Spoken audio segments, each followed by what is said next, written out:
closing di era pandemi ini ya teman-teman ya. Yuk kita beri tepuk tangan yang meriah, applause yang meriah untuk Ko Jars. Ya, ya Silakan, halo, Ko. selamat pagi semuanya, Silakan. pagi ya, pagi Bali ya. Pagi Kojo. Ya, Pagi. ya senang banget nih saya bisa hadir di sini. Ini satu kehormatan buat saya diizinin sharing di Bali ya. Kalau saya di Bali, saya merasa saya homey banget ya. Dan saya senang banget bisa berbagi di sini ya, karena saya udah beberapa kali nih di sini nih datang waktu itu, terus tahun kemarin juga ya. Jadi mungkin udah 3 tahun ya kan saya sharing ya. Nah terus saya pertama saya mau terima kasih buat Bu Vera yang mempercayakan mengundang saya ke sini untuk sharing, untuk berbagi. Thank you Ibu, thank you sama Ko Hendri. Dan satu lagi di sini tadi katanya ada Pak Januri ya. Nah, Pak Januri itu adalah the legend ya. Di Jakarta tuh sudah terkenal banget nama Pak Januri gitu loh. Cuman satu kehormatan kalau saya pun bisa ketemu di sini gitu loh ya kan. Jadi Pak Januri itu udah terkenal banget tuh di Jakarta, master gitu loh. Cuman kita penasaran yang mana sih orangnya gitu ya. Oh, ada anaknya kok, Ya. ada anaknya. Cici, Papa Oh, ada nggak Cici? oh iya iya iya. Iya, gimana Cici? Anaknya siapa ya? Bu Citra ya Papa kalau ada nggak nggak salah. Ci? Apa? Apa? Nggak dapet kontak tadi, kayaknya nggak join deh, Ceh. Oh iya nggak apa-apa, Belum nggak join deh. apa-apa. Lagi di Makasih Singapura ya. kok, lagi di Singapura soalnya, Pak Janur. Oh iya iya. Makasih ya, saya yang kecil begini Pak Januri sampai sempetin anaknya hadir ya. Waduh, saya merasa tersanjung sekali. Terima kasih gitu loh ya kan. Ya. Oke. Ya, saya nggak berlama-lama lagi ya kan. Saya akan sharing tentang gimana pengalaman yang saya alami ya. Saya akan bicara dengan bahasa pasar saya gitu loh. Saya ngomong dengan kata-kata yang memang apa namanya kita nggak bikin karena sekarang nih lagi pandemi, orang nih bisa bete kalau kita prospekkan gitu. Gimana caranya gitu ya? Oke, kira-kira Ibu mau mulai dari pertanyaan atau saya buka slide ya Ibu ya? Gitu. Sharing dulu kok diawali. Jadi gitu. nanti di sesi kita boleh open untuk gitu. Q&A ya. Oke, boleh. Nah, saya nggak kenal maka nggak sayang ya kan. Nah, saya sih memang pernah beberapa kali sharing di sini. Boleh angkat tangan yang kira-kira udah pernah dengar sharing saya? Ada siapa aja ya? Coba saya lihatnya.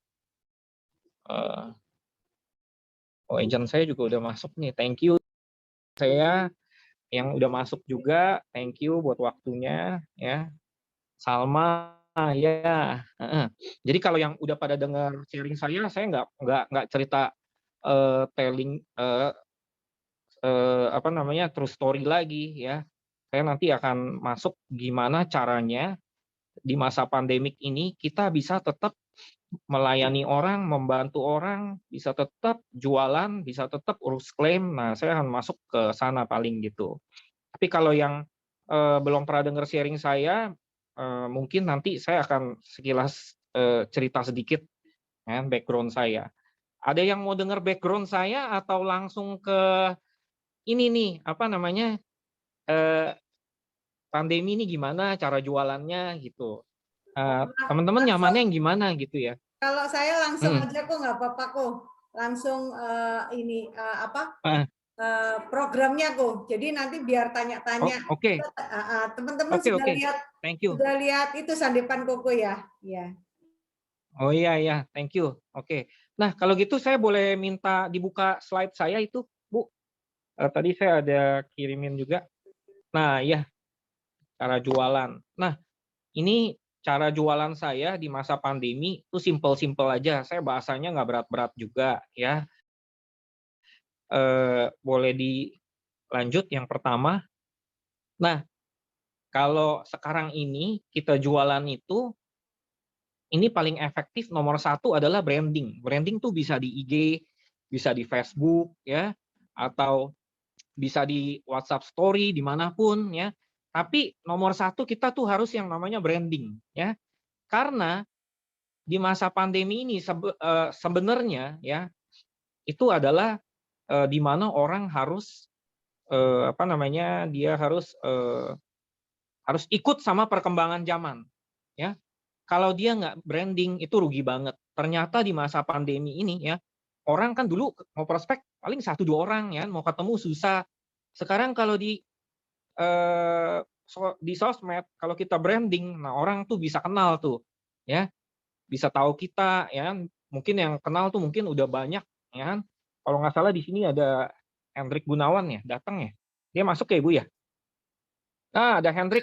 Halo, Drik. Halo. Masuk, Nah, ini halo juga Hendrik, raja branding nih apa ya. kabar Hendrik? Aduh, Saya cuma mau nonton thank you disuruh nih. juga. Ini satu kehormatan. Nah, ini guru saya juga di Excellent nih ya kan. Wah, Dia, ini kita seneng Hendrik, loh ya teman-teman. Pak Hendrik ini sama Pak Hendrik ini amin. mentor, salah satu mentor MDRT ya kan. Chairman juga, Pak Regen ini Amin. juga MDRT juga loh. Ini orang-orang keren loh nih teman-teman, nih sahabat dekatnya saya semua ini. Iya, saya muridnya Hendrik ini, Bu. Ada emang. Di MDRT ya. Berarti dapat door prize dong ya Ya, sekarang ini pembicaranya ya, Ko ya?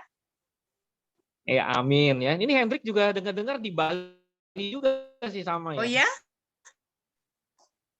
Iya. Wah, keren nih, bisa harus diundang nih langsung ya ke kantor ya, Bu ya. Langsung tatap muka gitu ya. Oke. Nah, thank you Drik udah datang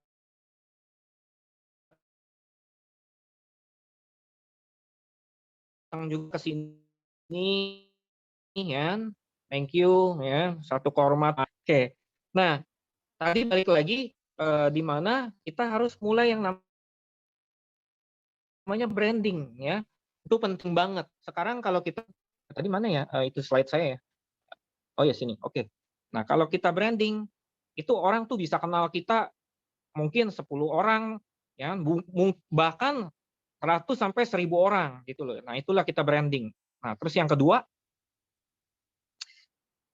next slide. Nah, kita brandingnya itu bisa dari hal-hal kecil ya kan. Misalnya ya kan, kita closing, kita branding ya. Mulai dari situ ya. Misalnya kita dapat hal-hal kecil dari Prudential apapun kita branding di situ. Nah, terus yang kedua, saya jadikan nasabah itu selalu adalah teman main, teman ngobrol, teman jalan. Jadi waktu saya ke Bali ini, saya juga banyakkan selalu setiap kali saya pergi itu saya selalu sama nasabah saya. Kenapa? Kalau kita pergi sama nasabah kita bisa sambil follow up dia. Kita bisa sambil di perjalanan kita ngomong-ngomong ya kan. Kita bisa cerita tentang UP, apalagi dia ngelihat di perjalanan itu orang hubungin saya untuk ngeklaim gitu loh, ya kan? Jadi dia lihat, wah ternyata yang ngeklaim banyak banget ya, lagi pandemi gini. Terus bahkan kemarin nasabah saya itu satu ada yang meninggal, ya. Terus ada yang meninggal itu UP jiwanya hanya 100 juta, ya. Nah, terus saya waktu itu udah berapa kali follow up, saya bilang belilah minimal 3 miliar karena anak kamu kan ada 3 miliar. Nasabah saya tunda, akhirnya dia nggak jadi untuk beli UP 3 miliar itu. Oke. Nah, terus udah gitu kemarin anaknya itu telepon ya kan. Saya nggak tahu anaknya telepon, dia WhatsApp saya gini. Halo kok katanya, mau nanya-nanya asuransi. Saya pikir ya oke lah ya, nanya-nanya asuransi, saya juga happy. Oke. Terus pada saat saya jawab, gimana kabarnya? Nah, si nasabah saya ini, itu ternyata anaknya yang nelpon. Dia bilang apa? Kok mau kasih tahu, kenapa ya? Papa udah meninggal. Hah? Papa meninggal? Nah, terus saya juga rasanya percaya nggak percaya, saya juga kaget gitu loh ya kan. Kenapa meninggal? Iya kemarin waktu COVID. Nah, kemarin tuh di Jakarta, itu sekitar 2 minggu yang lalu, itu crowded banget teman-teman ya. Itu ada yang nelpon saya nggak punya tabung oksigen, ya. Rumah sakit penuh, isoman penuh, nangis-nangis, ya. Nah, saya ngalamin itu sekitar 2 minggu sampai sebulan lalu. Nah, singkat cerita si anaknya itu telepon kasih tahu, ya papa udah meninggal. Terus di rumah sakit si anak ini bilang, kita mau bayar bilnya gimana ya kok katanya. Memangnya kenapa? Iya, ternyata anaknya nggak pegang duit loh. teman-teman loh. Kenapa anaknya nggak pegang duit? Karena deposito sama tabungannya semua atas nama papanya. Anaknya itu masih pada kuliah. Semuanya masih pada kuliah gitu loh. Oke. Nah, terus oke, udah gitu si anaknya bilang, saya bilang sama anaknya, "Emang gimana? Papa sekarang gimana?" "Ada kok total tagihan billingnya 41 juta kalau nggak salah." Ya kan? Saya bilang, "Oh ya udah kamu nggak usah khawatir." Akhirnya saya telepon ke Prudential Claim, saya tanya, "Polis ini sekian sekian sekian, apakah dibayar sesuai tagihan?" Nah, akhirnya saya dapat info memang sudah dibayar sesuai tagihan dan saya bilang sama si anak ya kan, mau info nih, papa punya sudah dibayar sesuai tagihan, kamu nggak usah khawatir," saya bilang, ya kan. Itu Prudential sudah bayar semuanya. Terus saya bilang lagi sama anaknya, ya, saya bilang, "Terus, oh iya, tolong ya kasih, nomor rekening mama kamu segala ya, itu papa masih ada uang per tahun 100 juta." Si anaknya pun nggak tahu, anaknya bilang, "Oh masih ada ya kok 100 juta?" "Ada, tadinya, saya udah ngomong sama papa, dia mau tanda tangan yang 3M. Cuman dia tunda-tunda," saya bilang, ya kan. "Oh sayang banget ya kok," kata dia. Nah, jadi, saya cuman mau cerita segini, dikit gini. Jadi si papanya punya tabungan itu di deposito itu dibekuin, teman-teman. Jadi nggak bisa ditarik dan anaknya pun nggak ada uang. Jadi yang paling bisa ngebantu dia buat tebus papanya keluar dari rumah sakit itu adalah black card kita, ya. Jadi itu black card kita, papanya nggak keluar sama sekali, singkat cerita, ya. Tapi hikmah dari pesan ini, waktu saya ngomong seperti itu ada nasabah saya yang saya lagi pergi bareng-bareng dia. Dan nasabah saya juga saya lagi prospekin dia tuh untuk beli UP sebesar 3M, anaknya ada 3 juga. Ya, doain juga ya teman-teman ya, saya lagi jalan-jalan ini, kalau dia lagi pikir-pikir, kalau dia mau closing, berarti lagi jalan-jalan, saya bisa closing 3M juga. Dari cerita, saya urus nasabah, saya yang ada di Jakarta, karena dia di sebelah saya. Nah, saya bilang ya, anak ada 3 minimal event 3 miliar, masing-masing 1 miliar. Kenapa? 1 miliar itu zaman sekarang juga nggak bisa buat apa-apa, saya bilang. Kalau beli rumah, rumahnya pun dapatnya juga rumah biasa kalau 1 miliar. Oke. Nah, jadi singkat cerita, saya selalu jadikan nasabah itu adalah teman main, jalan, dan ngobrol. Jadi saya nggak selalu melulu jualan asuransi gitu loh. Oke. Nah, dari cerita ini kita penting banget untuk namanya edukasi. Nah, si anaknya itu sekarang ngomong sama saya, "Kok," katanya, "kalau misalnya kita masing-masing nih mau dibikinin UP masing-masing 1 miliar." Oke, kan karena anaknya tuh ada 4, berarti mamanya 1 sekarang. Kita semua mau masing-masing 1 miliar. Saya bilang, "Oke, nanti saya bantu hitung ya." Cuman dia juga tahu saya lagi di Bali, saya lagi liburan, tapi saya udah standby, ya kan. Karena walaupun saya di Bali, saya selalu liburan pun saya tuh mau melayani. Saya nggak pikir, "Oh lagi liburan kita nggak kerja." Kita liburan, telepon pun, klaim pun, tengah malam pun saya angkat, ya. Ternyata saya bantuin orang, saya layani orang, ya. Even orang itu yang klaim nggak masuk, tapi Tuhan kirimin orang lain yang telepon tahu-tahu bilang, "Mau masuk, mau masuk, mau masuk." Ya. Sampai hari ini, tadi sebelum saya mulai acara ini nasabah saya masih nelpon. Saya bilang, "Entar dulu ya, saya mau ada acara nih." Itu mau masuk asuransi loh orang, gitu loh. Ya, nah jadi saya mau ngucap syukur semua karena kemurahan dan kebaikan Tuhan. Saya liburan pun, ya, Tuhan udah sediakan uang liburannya udah dibayarin nih sebetulnya gitu, ya. Dan karena kebetulan PPKM juga saya nggak bisa pulang, ya. Karena anak saya belum divaksin, saya nggak bisa balik, ya kan. Jadi saya stay dulu di Bali, nanti mungkin habis tanggal 2 Agustus saya akan pulang. Oke. Nah, yang ketiga, boleh next slide? Ya. Oke. Ngomong-ngomong ngantuk nggak nih dengar cerita saya? Halo. Halo kok, Halo, lanjut. halo. Kita masih di sini kok. Ya. Gimana masih semangat? Lagi menyimak. Semangat. Iya, iya. Soalnya saya ngerasa kayak ngomong malayar nih, jadi saya nggak tahu sunyi gitu. Ya. Lagi Kayak gini deh menunggu. Bro challenge-nya ya, kalau Oh, apa namanya, kita lewat virtual ya. iya iya ya. Oke, thank you, makasih nih satu kehormatan. Oke. Nah, terus yang kedua ya, kita tuh jangan selalu ngomongin asuransi sama nasabah. Lagi pandemi seperti ini saya selalu tanya gimana kabarnya, ya kan? Terus gimana semuanya sehat, ya kan? Termasuk agent-agent saya, ya, termasuk nasabah saya, agent saya cari-cari semuanya gimana kabar kalian, ya. Ada yang sakit kita bisa aware, ya. Kita bisa kirimin dia obat, kita bisa kirimin dia uang, ya kan?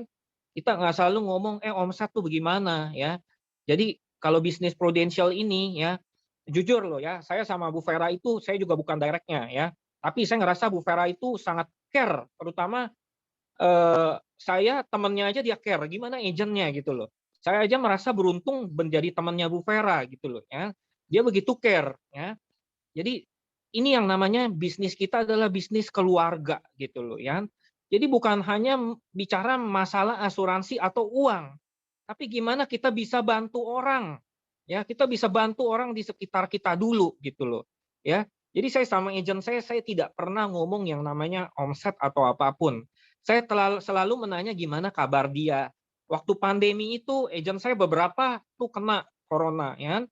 Saya pun di sini pikiran ya kan, saya selalu pantau mereka gimana udah sembuh belum ya kan. Nasabah saya juga yang sakit ya, yang telepon saya tengah malam dia bilang, "Kok," katanya ya kan, "you bisa tolong saya nggak punya rumah sakit," katanya.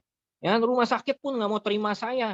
Saya teleponin, cari-cariin rumah sakit, 10 rumah sakit semuanya full, nggak ada, ya kan. Nah, kebetulan saya akhirnya setelah saya cari-cari, saya punya temen istrinya tuh dokter, ya. Akhirnya dari situ di referensi tuh dapat. Tapi yang saya daftar dari 10 itu, satu pun waiting list nggak ada yang dapat, ya kan.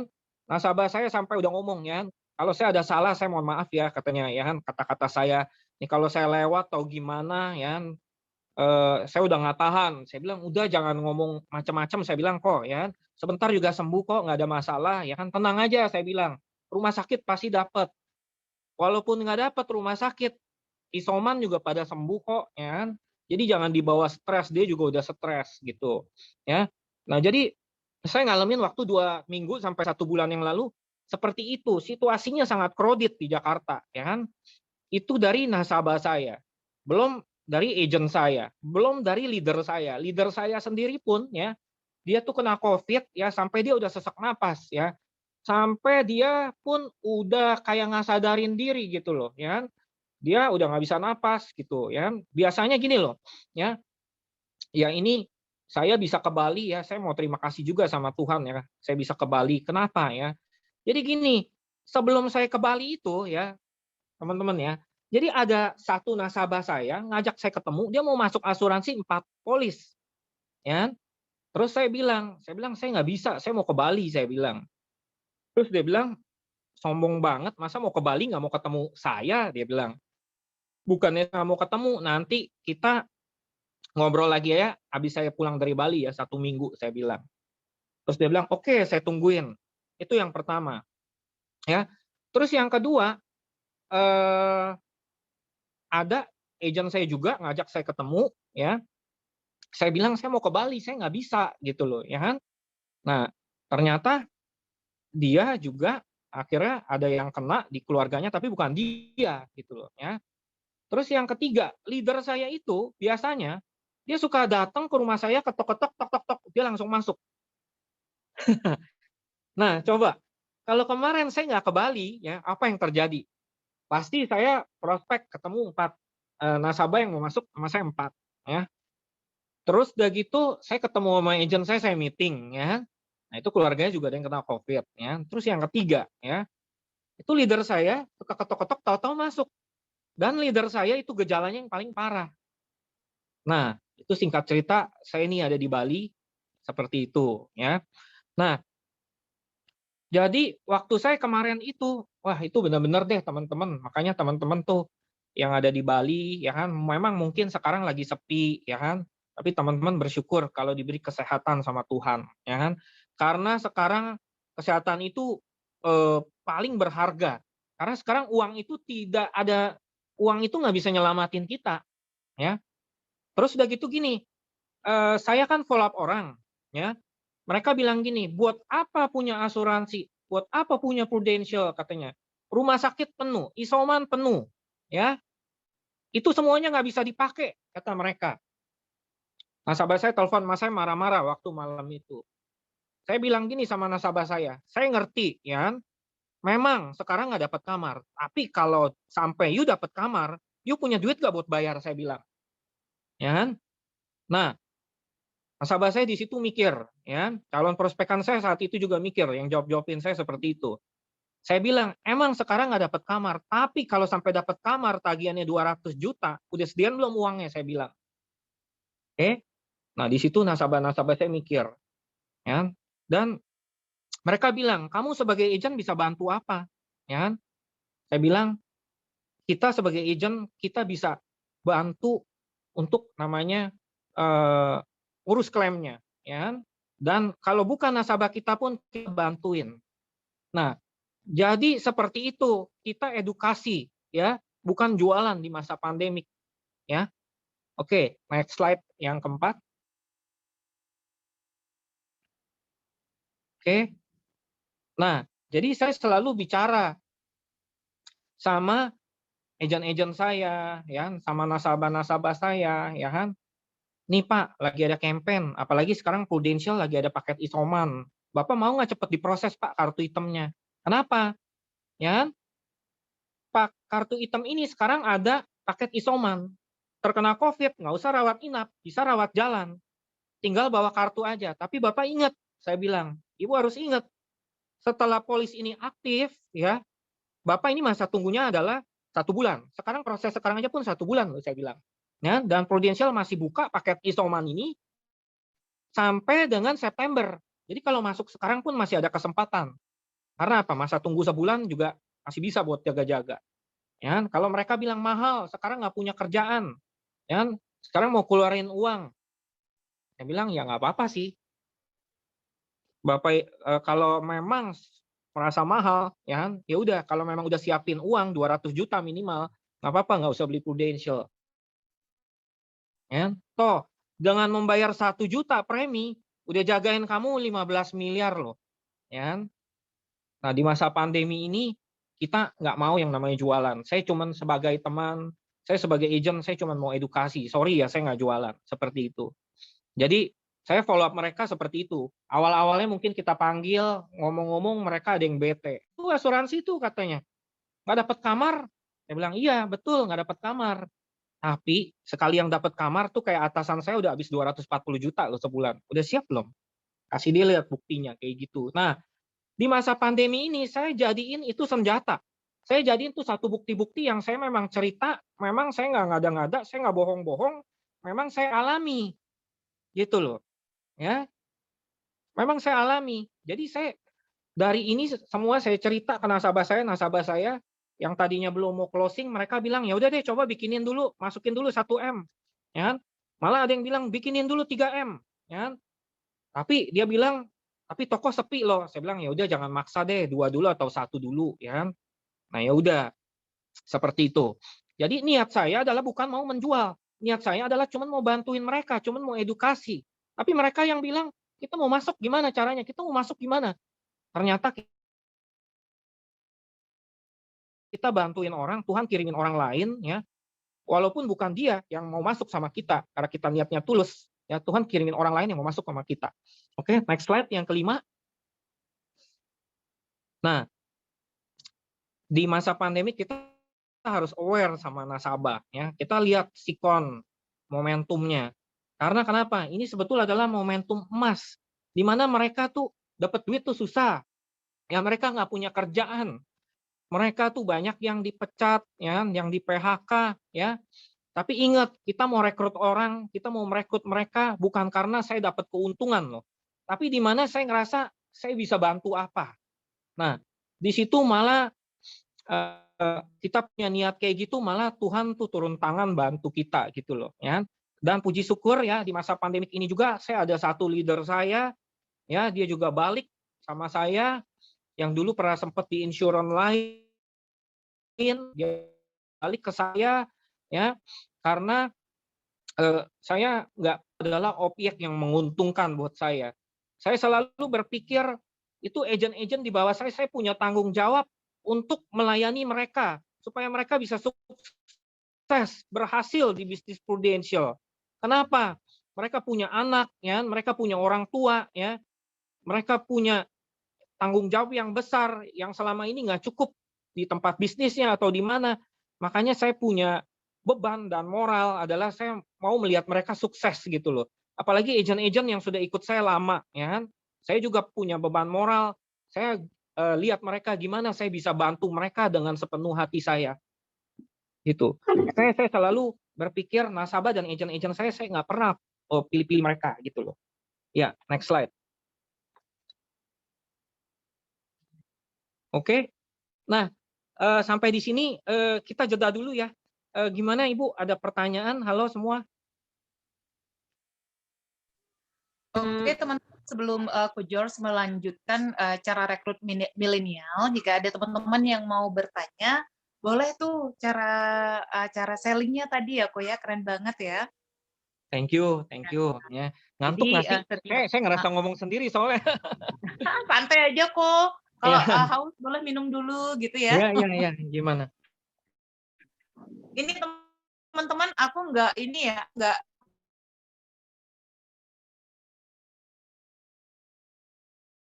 iya, keren banget. Ya. Kok Salma boleh dong bertanya ya, Ko ya. Kok misalnya nih kita kan udah branding nih di media sosial, apakah itu kalau Ko sama Hendrik juga ya. Halo Hendrik, salam kenal gitu ya. Nah, jadi itu apakah ada waktu-waktu tertentu Ko dalam artian brandingnya itu apakah pagi atau siang atau malam, dan apakah itu continue setiap hari gitu loh, atau mungkin ada Ko selingin sedikit tentang aktivitasnya Ko yang Ko sharing gitu Ko, gimana tuh Ko? Nah, ini saya jawab versinya saya ya. Soalnya kalau versinya Pak Hendrik tuh saya lihat brandingnya dia tuh unlimited, selalu penuh banget gitu loh ya kan. Jadi dia biasanya kalau saya lihat dia taruh di story-story-nya selalu full tuh semuanya tuh. Story dia nggak pernah kosong ya. Nah, jadi teman-teman pastiin kalau bisa story-nya setiap hari full. Karena orang tuh senang banget ngelihat story, ya. Nah, orang tuh kalau lagi nggak ada kerjaan tuh biasa dia ngelihat story. Nah, dari story itu biasanya orang suka kepo-kepo, ya. Tuh ngapain sih orang gitu loh, ngapain gitu. Nah, kalau menurut saya dari segi di feed gitu ya, kalau di IG kan ada yang namanya feed ya. Kita kalau bisa kita brandingnya itu adalah setiap hari dan paling bagus ya. Nggak tahu ya orang beda-beda ya. Katanya sih jam 10 gitu loh. Kenapa kalau bagi saya jam 10? Karena kalau jam 10 kan masih pagi tuh. Dia bertahan sampai malam orang masih bisa lihat. Jadi yang like-nya mungkin masih lebih banyak ya. Tapi itu kalau mau branding di feed ya itu benar-benar harus yang sesuatu yang memang menarik banget gitu loh. Tapi kalau mau branding yang hal-hal kecil ya itu semuanya di story. Nah, story itu pastiin penuh setiap hari ya. Jadi misalnya di story itu lagi ngapain ya, kita lagi ketemu orang, lagi prospek ya, lagi meeting, semua dimasukin. Jadi orang bisa lihat, oh ternyata nih Bu Salma, Bu Vera, ya kan, Bu Helen, ya kan, oh aktivitasnya penuh nih orang ini gitu. Biasanya mereka tuh akan pantau, cuman mereka memang nggak panggil kita, tapi mereka tahu. Contohnya Hendrik suka branding, saya tahu nih buktinya. Hendrik ya? Apa kok? Iya. Belajar aja hari ini kok. Cara sukses lu. Nah, gitu ya kan. Nah, jadi itu kalau versi saya gitu loh ya kan. Coba kalau mau tanya Hendrik ya boleh silakan juga. Iya, silakan nih Koko Hendrik. Panggungnya milik Kojors hari ini, nggak enak saya. Ya boleh bagi-bagi aja nggak apa-apa ya kan. Nah, panggung di tempat masing-masing ya Ko ya. Iya. Oke, Nah, berarti kira-kira kalau versinya Ko George tadi, berarti kalau di story itu kita lebih mengekspos kegiatan kita gitu Ko ya. Dalam artian kegiatan yang pasti berbau bisnis pruden gitu ya. Baik itu meeting, seminar, atau lain-lain. Berarti itu dibagi kalau misalkan untuk misalkan kita branding, misalkan kayak ada produk baru itu di feed gitu ya Ko ya. Betul, yang penting-penting di feed, tapi yang hal-hal kecil tuh di story. Karena Oh, ya, oke. karena di story itu orang demen yang kepo-kepo sebetulnya. Ini orang ngapain Benar. sih, ya kan? Nah, kalau saya selama di Bali, saya branding tuh jalan-jalan saya gitu kan. Mereka bilang, "Kamu ya," katanya ya, nasabah saya telepon ya, "orang lagi corona kamu jalan-jalan," katanya. Saya bilang, "Aduh, Bu, Pak, itu belinya kemarin, ya kan? Terus udah keburu beli tiket, gimana kalau nggak pergi? Ya kan? Dan sudah Iya, sampai di benar sini saya juga. nggak bisa pulang, ya kan?" Nah, dari situ mereka panggil-panggil saya, jadilah prospek gitu loh. Ya kan saya kepo-kepo, taruh mereka panggil. Kan salah sendiri panggilin agent, siapa yang salah coba? Ya kan, masuk kandang macan, ya kan, benar nggak? Terus diajak saya ngobrol, ya kan. Di Bali ngapain aja? Ya saya ngobrol, ngalur ngidul, ya kan, cerita. Makanannya enak, murah-murah, hotelnya enak, murah-murah, ya kan. Terus mereka bilang, lu bikin kita ngiler aja, lu mau datang nggak bisa datang, ya kan. Ini kali punya duit mau ke Bali aja nggak bisa, mereka bilang. Ya kan? Ya, Jadinya bisnisnya juga ya, Ko ya. Jadi iya kan? mulai iya, Ya perbincangan kan? itu dia jadi Ya kan? kepo. Kan dia kepo-kepo, dia tanya ya. Nah, saya ceritain tuh di Bali ya kan, hotelnya murah, makanan murah, terus kemana aja. Akhirnya dia nyecer, nanya saya terus ngapain lagi ya kan? Dalam hati saya, wah cari mati dia nih, ngajak ngomong terus ya. Terus dia Agak ngechat naturalisasi saya langsung terus. gitu ya, Ko ya. Iya, dia jadi ngechat saya terus. Nah, habis dia ngechat saya, habis saya jelasin semuanya, saya ngomong, saya langsung bilang, gimana tuh kartu item yang kemarin saya presentasi? Udah boleh proses belum nih nasabah gua nih kemarin klaim begini gini gini loh. Ya kan? Gua di Bali aja diteleponin sampai begini gini. Yuk nggak mau proses ya kan? Ya nggak apa-apa sih ya kan. Tapi ingat, yuk kalau nggak mau proses masa tunggunya 1 bulan ya kan. Dan yuk ingat, kalau yuk nggak mau proses corona, yuk udah siapin duit 200 juta nggak usah proses saya bilang. Ya kan? Nah, terus mereka ngomong, "Yang kemarin preminya berapa sih?" Ya, nah mulailah. "Ya udah deh, ntar saya kirimin ya. Ntar nih saya lagi nyetir nih. Ntar nih ada yang telepon nih nasabah saya lagi urus klaim." Padahal nggak ada, ya kan. Ya udah. Jadi mereka kasih lihat, oh ternyata ya lu yang masuk asuransi banyak. Emang banyak sih gitu loh. Cuman ya udah, nanti kita bikin ya udah ya ntar kalau saya sempet saya kirimin ya. Saya sih sempet aja sebetulnya ya ntar saya kirimin gitu. Soalnya Jadi ini baru sempet saya sekarang gitu kirim ya aja kan. ya, Ko ya. Jadi kita Iya. lempar-lempar, dia nanya, kita jawab, akhirnya selip-selip ada unsur-unsur informasinya juga gitu ya, Ko ya. Nah, iya seperti itu, ya kan? Jadi Oke. prospek itu yang simpel-simpel aja, yang alami-alami aja. Jangan jadi beban, gue mesti closing, ya kan? Jangan jadi beban, gue follow up orang nih, telepon mesti dapet. Nasabah tahu kita mau apa. Nanti mereka nggak mau beli sama kita. Makin kita kejar, Kabur ya, mereka Ko. makin nggak nyaman. Ya, Makin kabur jadi ya, Ko. kita harus santai aja gitu loh. Bisa bantu apa sih, ya kan? Kira-kira butuh apa? Saya bisa bantu, saya kirimin, yuk. Gitu. Kita nggak ngomong, ini apa namanya Prudential gini-gini, enggak. Bisa bantu apa ya gitu. Mereka even ya, mereka kita nggak kirimin apa-apa, kita tanya perhatian kayak gitu aja, mereka tuh seneng loh. Mereka bilang, "Yu baik banget sih, padahal Yu di sana jauh masih perhatiin kita." Oh enggak lah ya kan, kita namanya orang kenal, kita temen ya kan. Kamu adalah nasabah ya kan, benar nggak? Kita seneng loh kalau bisa bantu. Atau butuh apa di sini saya kirimin gitu loh. Nah, kita perhatian-perhatian kecil aja. Jadi ternyata orang itu tersentuh melalui perhatian kecil. Contohnya kayak Hendrik nih sekarang hadir, saya pun tersentuh. Ya, dia padahal senior banget ya, dia mau hadir sharing saya. Kayak ngimpi saya sebetulnya. Mau Ya, belajar kok. Banget aduh ya. amin. Thank Iya, you, thank iya. you. Ya. George ini orangnya humble gini ya, maksudnya Nah, tersentuh jadinya gitu ya. Saling thank memuji ya, you. itu juga satu support yang luar biasa juga ya, Ko ya. Tenang Ya, ya, makasih. Ko Hendrik, nanti saya mau tanya-tanya banyak ya. Tapi sebelum itu saya bacakan satu pertanyaan lagi ya. Ini ada pertanyaan di kolom chat dari Ibu Mega. Ko selama pandemi ini saling Ya, kuku karena lewat telepon seperti yang tadi disampaikan atau ya. broadcast WA ku? Nah, coba dijawab tuh. Eh, sorry, sharing-sharing saya gimana maksudnya selama ini lewat WA atau telepon gitu ya? Oke, saya ulang ya, Ko ya. Ko Ya, selama pandemi selling Koko ke Canas lewat telepon seperti tadi disampaikan atau broadcast lewat WA? iya. Jadi selling-selling seperti tadi itu awalnya saya branding, mereka kepo-kepo, mereka chat, habis mereka chat serius, mereka mulai telepon, ya. Setelah telepon ngomong ngalor ngidul lama tuh, ya udah mereka nyaman, nah disitulah saya masuk begitu loh. Awalnya dari kepo-kepo itu. Oke, terjawab ya Sis Mega ya. Ya, itu awalnya dari kepo-kepo doang ya kan. Makanya apa juga kepo, kadang saya masukin, kadang orang mungkin ada orang yang lihat, najis norak banget ya kan. Terus ada orang yang pikir, wah lu gini gitu, dia makin menghina saya, makin saya panggil kan, makin kita respon-responan kan, makin kita respon kan ngobrol ya kan.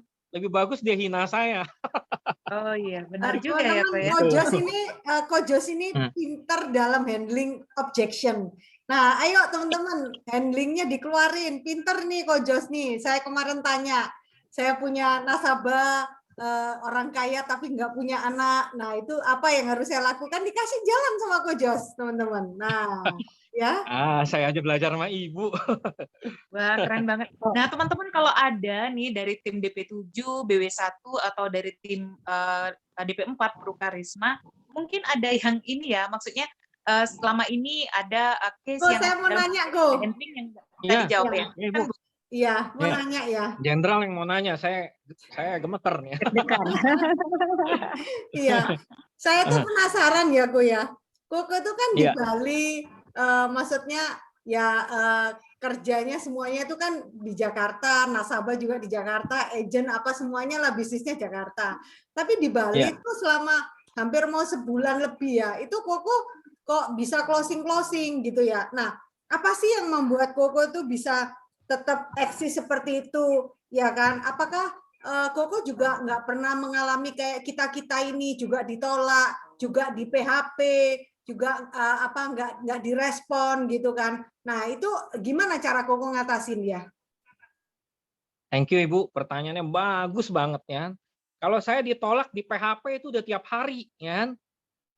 Pada saat saya manggil ya kan, kadang-kadang kan nggak dijawab, dicuekin ya kan. Terus kalau dia jawab pun saya ajak dia bercanda ya kan. Saya nggak pernah tuh ngomong asuransi ya kan. Terus belum apa-apa dia bilang, lu jangan ngomong asuransi ya. Sorry ya, kita juga lagi nggak jualan asuransi. Saya lagi liburan, sorry libur, saya bilang ya kan. Nah, terus dia ngomong liburan. Terus ngapain aja di sana? Nah, cari penyakit kan, dia tanya lagi kan. Ya udah cerita di situ. Lama-lama dia nyaman nggak? Dia nyaman, begitu dia nyaman saya masuk lagi asuransi. Katanya lu bilang nggak mau ngomong asuransi. Saya bilang, kok bukannya mau ngomong? Gue kalau nggak kasih tahu lu tahu dari orang lain ya. Gue nggak mau lu tahu dari orang lain. Nanti lu bilang gue moyung lagi. Kalau moyung tuh orang Jakarta bilang nggak ada gunanya gitu loh ya kan. Makanya gue kasih tahu lu nggak mau beli ya nggak apa-apa. Minimal lu nggak tahu dari agent lain. Setelah dia udah tahu dari saya, kan saya udah ngomong, dia udah alam bawah sadarnya udah denger. Ya, dia bilang, tapi gue nggak mau. Saya bilang, ya udah, lagian siapa yang suruh beli? Gue kan lagi liburan, saya bilang. Ya, nah tapi dia udah keinget-inget juga tuh. Terus nggak lama dia panggil gitu. Tadi yang you ngomong gimana coba? Ya, katanya nggak mau denger, saya bilang. Ya, iya tapi lu ngomong masuk akal juga ya. Itu nasabah lu gimana tuh yang kemarin kata lu klaimnya anaknya nggak bisa keluar. Ya, memang nggak bisa keluar, anaknya nggak ada duit, saya bilang. Ya, benar nggak? Itu anaknya masih pada kuliah semua. Itu papanya untung beli asuransi dan UP-nya cuma 100 juta. Makanya gue kasih tahu lu, UP lu cuma 100 juta, ya kan? Lu sama dia, ya kan? Minimal lu beli 3M, kalau nggak mau 1M dah kalau masih miskin. Ya, saya bercanda kayak gitu, ya kan? Nanti kan di tengah jalan you bisa upgrade, ya kan? Kalau anak muda ngomongnya pakai bahasa anak muda. Kalau di orang tua kita ngomong pakai bahasa orang tua, ya. Nanti kalau anak muda kita ngomong terlalu formal dia nggak nyaman sama kita. Jadi lihat dia maunya gimana gitu loh. Ya kita ikutin dia punya body language. Ya kalau dia ngomongnya udah lepas ya udah kita ikutin dia lepas. Kalau dia formal ya udah kita ikutin dia formal. Gitu. Kejawab gak Ibu? Kejawab Ko, terima kasih Ko. Ya luar biasa. Thank you. Nah Ko, saya tuh tergugah dari ini ya, maksudnya Koko tuh ada jalan aja, banyak jalan aja ke Roma gini ya teman-teman. Kadang-kala kan kita ini bingung nih, saya pernah tanya nih sama Ko Jos ya, ada nasabah itu kalau kita ajak di Zoom nggak mau, kita telepon video call dibilang sibuk gitu kan. Nah terus apa gitu kalau telepon nggak dijawab. Nah teknologi apa yang Koko kasih gitu kan. Nah ternyata teman-teman Ko Jos itu ngajarin saya, kok pakai voice note. pakai voice note ya Bu Vera. Nah, aku ceritaku. Nah, itu sesuatu luar biasa juga loh. Kita nggak pernah pikir ya, kita ternyata bisa prospek pakai voice note loh teman-teman ya. Jadi gini, thank you Bu ya. Jadi gini, nasabah, saya telepon dia nggak mau, ya, benar nggak? Dia bilang lagi sibuk, ya kan? Ya udah, saya chat dia nggak bales, ya kan? Ya kan? Saya nggak berani lah kirim video dia udah kayak gitu, ya kan? Benar nggak? Ya udah, saya ngomong di voice note, saya ngomong, saya jelasin, nih ya, begini, gini, gini, gini, gini. Ya, dia nggak baca, dia nggak buka. Ya udah, biarinin aja tuh, seharian juga dia nggak buka. Besok begitu dia buka, coba-coba yang lu maksud tuh gimana sih, kata dia. Ya, nah, kan masuk di situ. Karena kenapa? Kita mau telepon waktunya nggak sempet dia. Ya, kan? Kita mau ngechat dia nggak mau ngechat. Voice note itu kalau buat orang yang bos-bos itu ya dia nggak mau ribet gitu loh. Dia baca-baca aja udah males. Tapi kalau cuma ngomong-ngomong gitu bos-bos kayaknya mau gitu loh. Ntar dia jawab lagi, nggak dulu ya, Regen, saya nggak tertarik kata dia. Ya, kan? Nah saya kalau voice note kan kita bisa ada bahasanya ya kan. Kan body language kita ketahuan. Saya bilang gini, iya kok, lagian kan saya nggak jualan juga. Sebetulnya saya mau say hello Koko aja sih gitu. Happy dia digituin. Ah, lu bisa aja katanya, ya kan? Bener nggak? Padahal kita kan ya udah, dia udah bete, kita gimana bikin dia supaya jangan bete? Udah deh kok, jangan ngomong jualan, ya kan? Saya juga nggak jualan. Lu mau oleh-oleh apa sih dari Bali nih? Kalau gue pulang bawain ya, gitu. Udah nggak usah repot-repot. Iya, repotin dikit lah, ya gitu. Ya udah kan. Lama-lama dia nyaman kan. Nah, dia ngobrol lagi. Jadi masalah kan, jadi masalah. Ntar ngomongnya asuransi lagi. Nah, kalau dia udah bete, dia bilang, lu jangan ngomong asuransi ya. Lu kan yang nanya, saya bilang. Kejawab gak, Ibu? Jawab. Thank you. Ya, teman-teman kejawab ya. Luar biasa, ada yang ketawa. Ya, kita kalau kita sudah ditolak, WA nggak dijawab, kita sudah kehilangan akal ya. Ngajak Zoom nggak mau ya. Didatengin takut gitu ya. Ya, saya tempo hari Sabtu tuh datang ke rumahnya nasabah saya gitu kan. Soalnya penasaran banget kan kok mau nawarin Pro cerah gitu kan. Itu beneran loh di pintu gerbang itu tingtong itu saya nggak dibukain loh, nggak dibukain teman-teman, dia nggak mau, dia bilang katanya pembantunya dia tidur gitu kan. Nah diajak Zoom nggak mau, ya sudah pakai voice note aja kayak Ko Regen ada walaupun dia bilang kita masih pikirkan dulu ya, bukan kita nolak tapi kita juga pikirkan dengan kondisi keadaan sekarang. Oh ya nggak apa-apa. Nah artinya dia responnya positif teman-teman gitu loh. Jadi gini loh Bu, kalau voice note itu sebetulnya ya kita lagi bawa dia ke alam bawah sadar buat denger. Dia nggak mau denger, dia pun harus denger. Gitu loh. Kita ngomong-ngomong, ya. Cuman kan gini loh, kita punya kata-kata itu nadanya ada tinggi, ada rendah, ya kan? Di situ nada itu yang dia senang denger gitu loh. Kalau nadanya enak, dia mau denger gitu, ya. Tapi kalau kita WhatsApp kan kadang-kadang, halo lagi ngapain? Kalau dia lagi marah, dia dengernya, lagi ngapain? Dia bete. Udah tahu gue lagi marah, ngapain lu tanya-tanya gitu. Tapi kalau kita pakai voice note, halo lagi ngapain, ya kan? Dia tahu kan kita lagi happy, jadi transfer aura happy-nya ke dia gitu loh. Jadi voice note itu buat saya sih kirim aura kita tuh lagi happy atau lagi apa ke dia supaya dia terimanya juga happy gitu. Even ya kadang-kadang nggak dibales juga sih. Cuman ya udah bodo amat lah, nggak dibales ya saya panggil lagi yang lain ya. Saya udah biasa dicuekin kok Bu ya. Saya udah biasa dicuekin, nggak dianggap ya. Cuman udah baal gimana? Even itu sama agent atau nasabah ya, apalagi agent nih. Saya mau cerita juga nih Bu ya. Kalau kita WhatsApp nggak dibales ya kan. Kalau kita ngomong panjang lebar dia juga bete ya kan. Saya selalu ajak ngobrol ya kan. Kalau di grup itu saya nggak selalu ngomong asuransi. Tuh sanitizer yang bagus yang mana sih? Wah ntar mereka ngobrol tuh rame-rame tuh ya kan. Nah begitu mereka udah rame baru saya selipin asuransinya. Nih catat ya simpen. Nah udah karena dia udah respon udah rame mereka bilang oh iya kita note kok. Coba kalau langsung ngomong asuransi ya kan nggak ada yang jawab tuh di grup. Ajak yang mereka suka mau bahas apa. Entah kalau dia udah rame baru kita timpalin asuransinya diselipin. Mereka mirip nasabah juga sebetulnya si agent sama gitu loh. Kejawab gak Bu? Jawab. Iya, thank you. Saya seneng loh kalau ditanya gini, saya jadi bisa tahu mau ngomong apa. Kalau tadi tuh rasanya kayak ngomong sama tembok, saya bingung gitu loh. Saya mau nanya dong ini ke George. Iya. Ya, halo ya. Siapa ini? Siapa? Helen ya? Ini saya Helen yang tadi. Iya. Ini Ya ini gimana? misalnya nih, ini ada teman saya nih ya. Dia itu Ya. kan sukanya apa ya? Sudah bilang sih saya oke gitu. Sudah sepakat nih bahwa UP berapa, tetapi di hari H itu PHP mulu gitu. Gimana kok cara menghandle-nya? Saya sampai apa ya? Sampai gimana ya caranya? Saya sudah say hello, apa kabar tuh setiap hari sampai 1 bulan. Tetap saya usaha, tetap jalin persahabatan gitu. Tapi sampai sekarang itu masih di PHP gitu. Gimana nih cara handlingnya? Oke. Kalau di PHP sih ya kita agent semua juga di PHP ya. Cuman yang begini Bu, gini Tapi Bu. masalahnya dia sudah bilang oke gitu loh kok. Oke deh gitu. Saya setuju gitu. Oke, ya udah dia setuju. Paling sih gini, Bu, begini aja ya, Ibu mau masuk nggak masuk itu nggak masalah buat saya ya. Tapi saya tugasnya bukan jualan loh Bu. Sekali lagi saya cuma edukasi ya. Bu, boleh nggak Bu? Saya mau kirimin video ini bukan buat jualan, cuma buat edukasi. Ya, Ibu boleh nggak lihat-lihat nanti kalau Ibu sempat Ibu lihat. Boleh nggak Bu? Gitu. Ya. Soalnya maaf nih Bu, saya bukan maksud mau ganggu, saya mau presentasi, mau ketemu Ibu susah, ya kan? Saya lagi pandemi gini, sekarang juga mau ketemu juga nggak berani, Bu. Ibu juga nggak berani ketemu saya. Boleh nggak, Bu, saya kirimin video? Siapa tahu video ini bisa buka pikiran Ibu. Karena yang benar itu, Bu, orang jualan asuransi nggak boleh jualan. Dia harus edukasi, Bu. Jadi saya kirim video ini, maaf ya, Bu, sekali lagi maaf banget. Saya bukan mau jualan, saya cuma mau edukasi. Ya, boleh nggak? Tadi saya ada kirim video, boleh nggak di-setel videonya? Video slide itu. Dibantu ya, video Iya. yang Pujol yang presentasi itu. Iya, betul. Ya. Halo Ci ya. Sebenarnya kalau Cici pengen enak ya, sebenarnya kayak gini loh Ci ya. Ini kan Cici sekarang usianya 48. Oke. Nah, ini adalah pertanggungannya 1 miliar. Oke.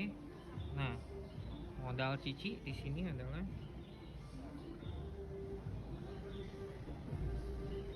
Cici bayar 1 miliar ini adalah 70.620.000 kali 5 kali. Nah, anggap aja Cici kayak beli apartemen nih, ya. Cici titip duit cuman, nah modalnya di sini adalah 353.100.000. Nah, selama 40 tahun Cici dikasih perlindungan, dijaga selama 40 tahun sampai dengan usia 88. Oke. Nah, Cici bayar 5 kali hanya 70.620 dikali 5. Cukup bayar 5 tahun. Kalau di dalam masa 40 tahun itu terkena sakit kritis atau meninggal, ini 1 miliarnya sudah keluar di depan. Atau di usia 88 jika tidak sehat, di usia 88 tetap sehat, tidak sakit, tidak meninggal, dikeluar juga 1 M. Kalau usia 88 kelamaan, di usia 75 dia keluar 70%. Nah, modal Cici di sini kan hanya 353.100. Berarti 35%. Oke. Dan returnnya adalah 1 miliar. Nah, ini dinamakan programnya namanya arisan duit masa tua.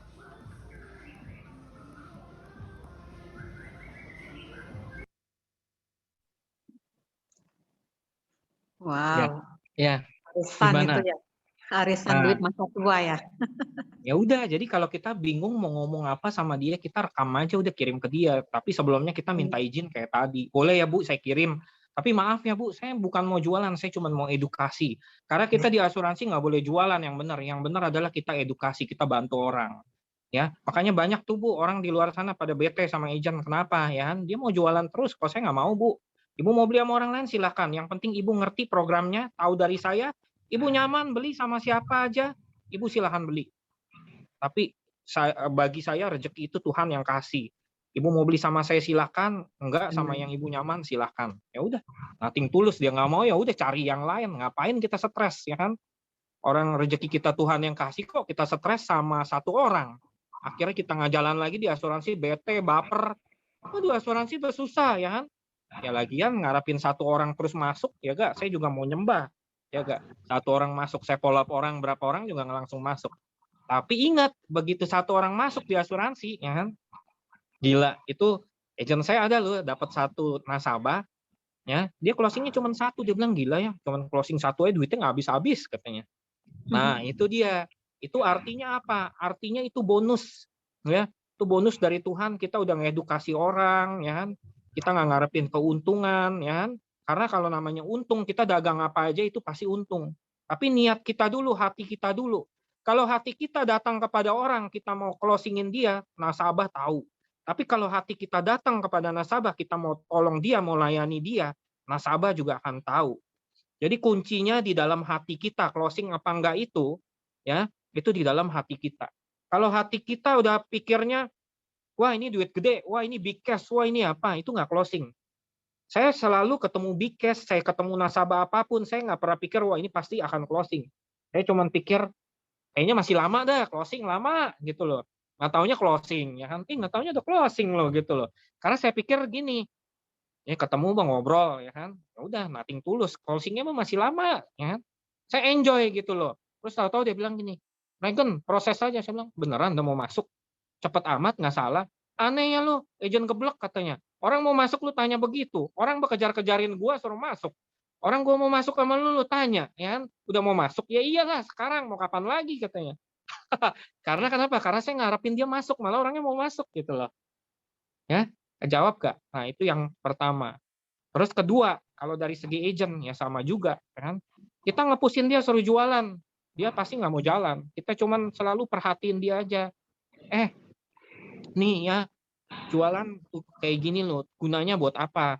Saya cuman pengen kamu bisa, supaya kamu ini jadi berkat buat keluarga kamu punya duit, ya kan? Saya nggak penting kamu mau closing apa enggak, yang penting kamu udah tahu caranya, kamu mau jalanin silakan, enggak juga nggak apa-apa. Kamu mau kerja yang lain pun silakan, saya nggak apa-apa.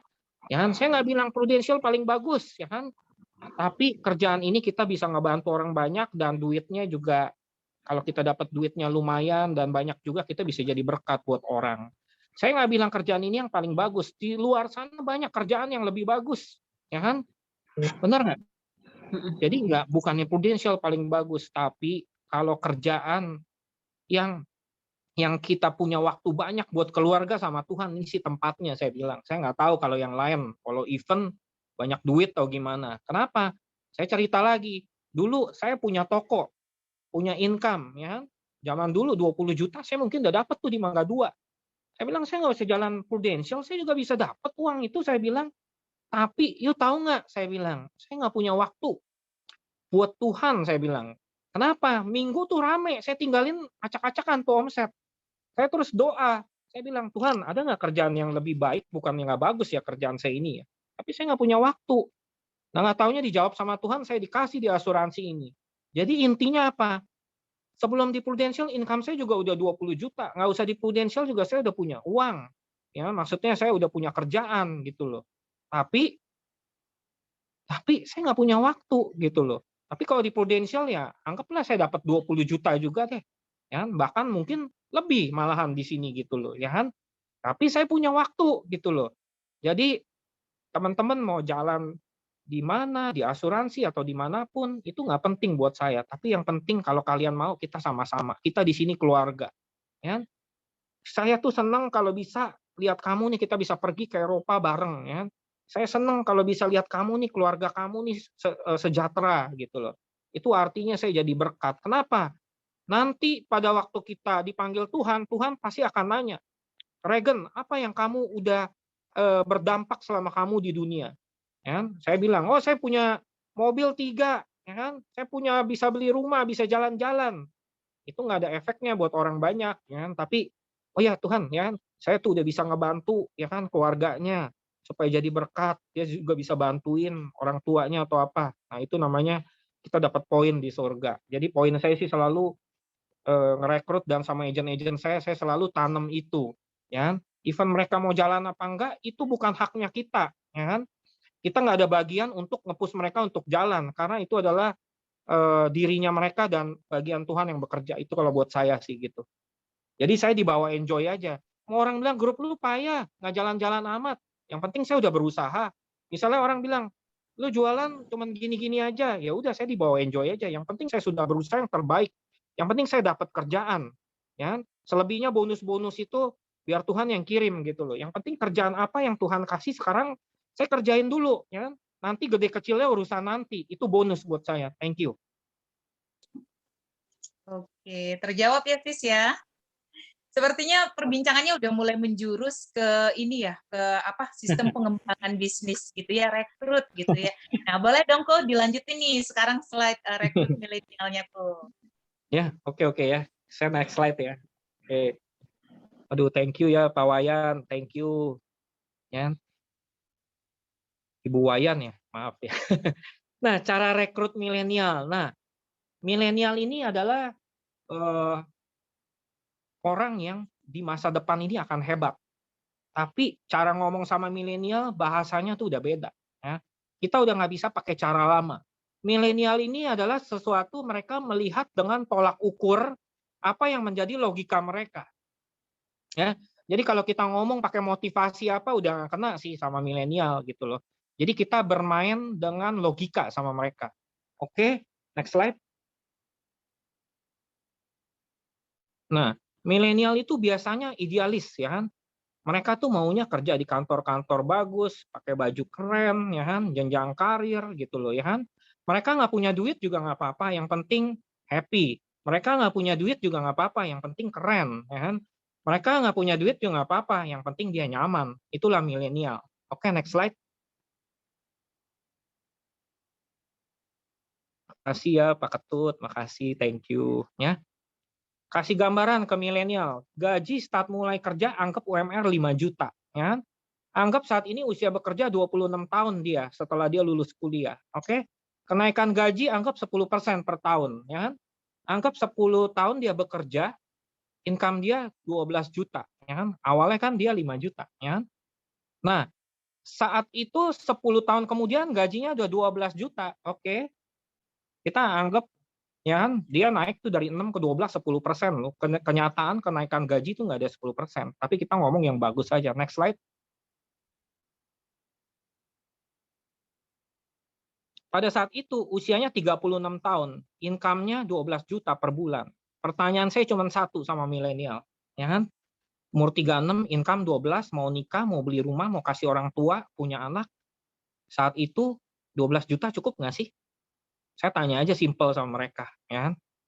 Mereka bilang, ya cukup-cukupin sih kalau mau dicukupin. Saya bilang, ya udah nggak apa-apa. Yuk kita hitung yuk harga rumah sekarang berapa. Ya, kita hitungin dia nggak usah jauh-jauh, yang 1 M aja. Habis dia hitung ya, dia udah kelengar-kelengar tuh. Ya, saat itu dia mau beli rumah, ya, terus dia mau nikah, ya, mau kasih orang tua, mau punya anak, gimana caranya? Nah, saya nggak bilang prudensial paling bagus ya, tapi kita idealis aja, ya kan? Kita melihat sesuatu itu berdasarkan logika, saya bilang. Karena kan dia lihatnya pakai logika, dia nggak mau. Kita ngomong motivasi apa, dia nggak bakal mau dengar. Next slide.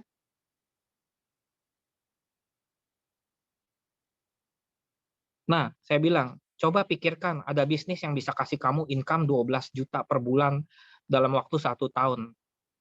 Kamu mau nggak? Tanya sama dia. Ya, pasti dia bilang, ya mau lah. Tapi kerjanya kan dia nggak mau gitu loh. Saya bilang syaratnya gampang. Di sini yuk cuman dalam seminggu edukasi 10 orang.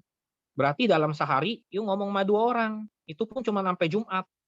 Sebulan yuk berarti seminggu yuk edukasi ya 10 orang yang masuk aja, ya kan?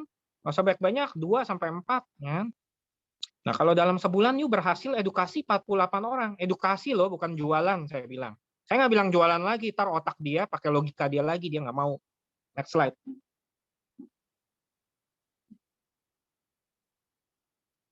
Jaminan income 10 sampai 12 juta per bulan. Ya kan? Kita kan notaris, kalau lu nggak dapet 10 juta, kalau lu ikutin cara gue gantiin lu 10 juta, lu mau nggak? Oke, tapi syaratnya you harus training seminggu 2 kali minimal, terus edukasi sehari 2 orang, 5 hari kerja. Kalau lu deal, kita tanda tangan, kita ke notaris, lu nggak dapat 10 juta, gue bayar, saya bilang. Tapi kalau lebihnya harus kasih gue. Ya, oke, sampai situ saya rekrut milenial saya ngomongnya gitu. Menurut teman-teman gimana coba? Halo? Oke. Halo. Iya, oke kok. Iya. Iya, jadi teman-teman Iya. ini cara presentasinya Coach George, baik itu cara rekrut milenial ataupun cara penjualannya itu semuanya easy going banget ya teman-teman. Jadi mudah banget diterima baik itu dengan calon rekrut kita ataupun calon-calon nasabah kita gitu ya teman-temannya.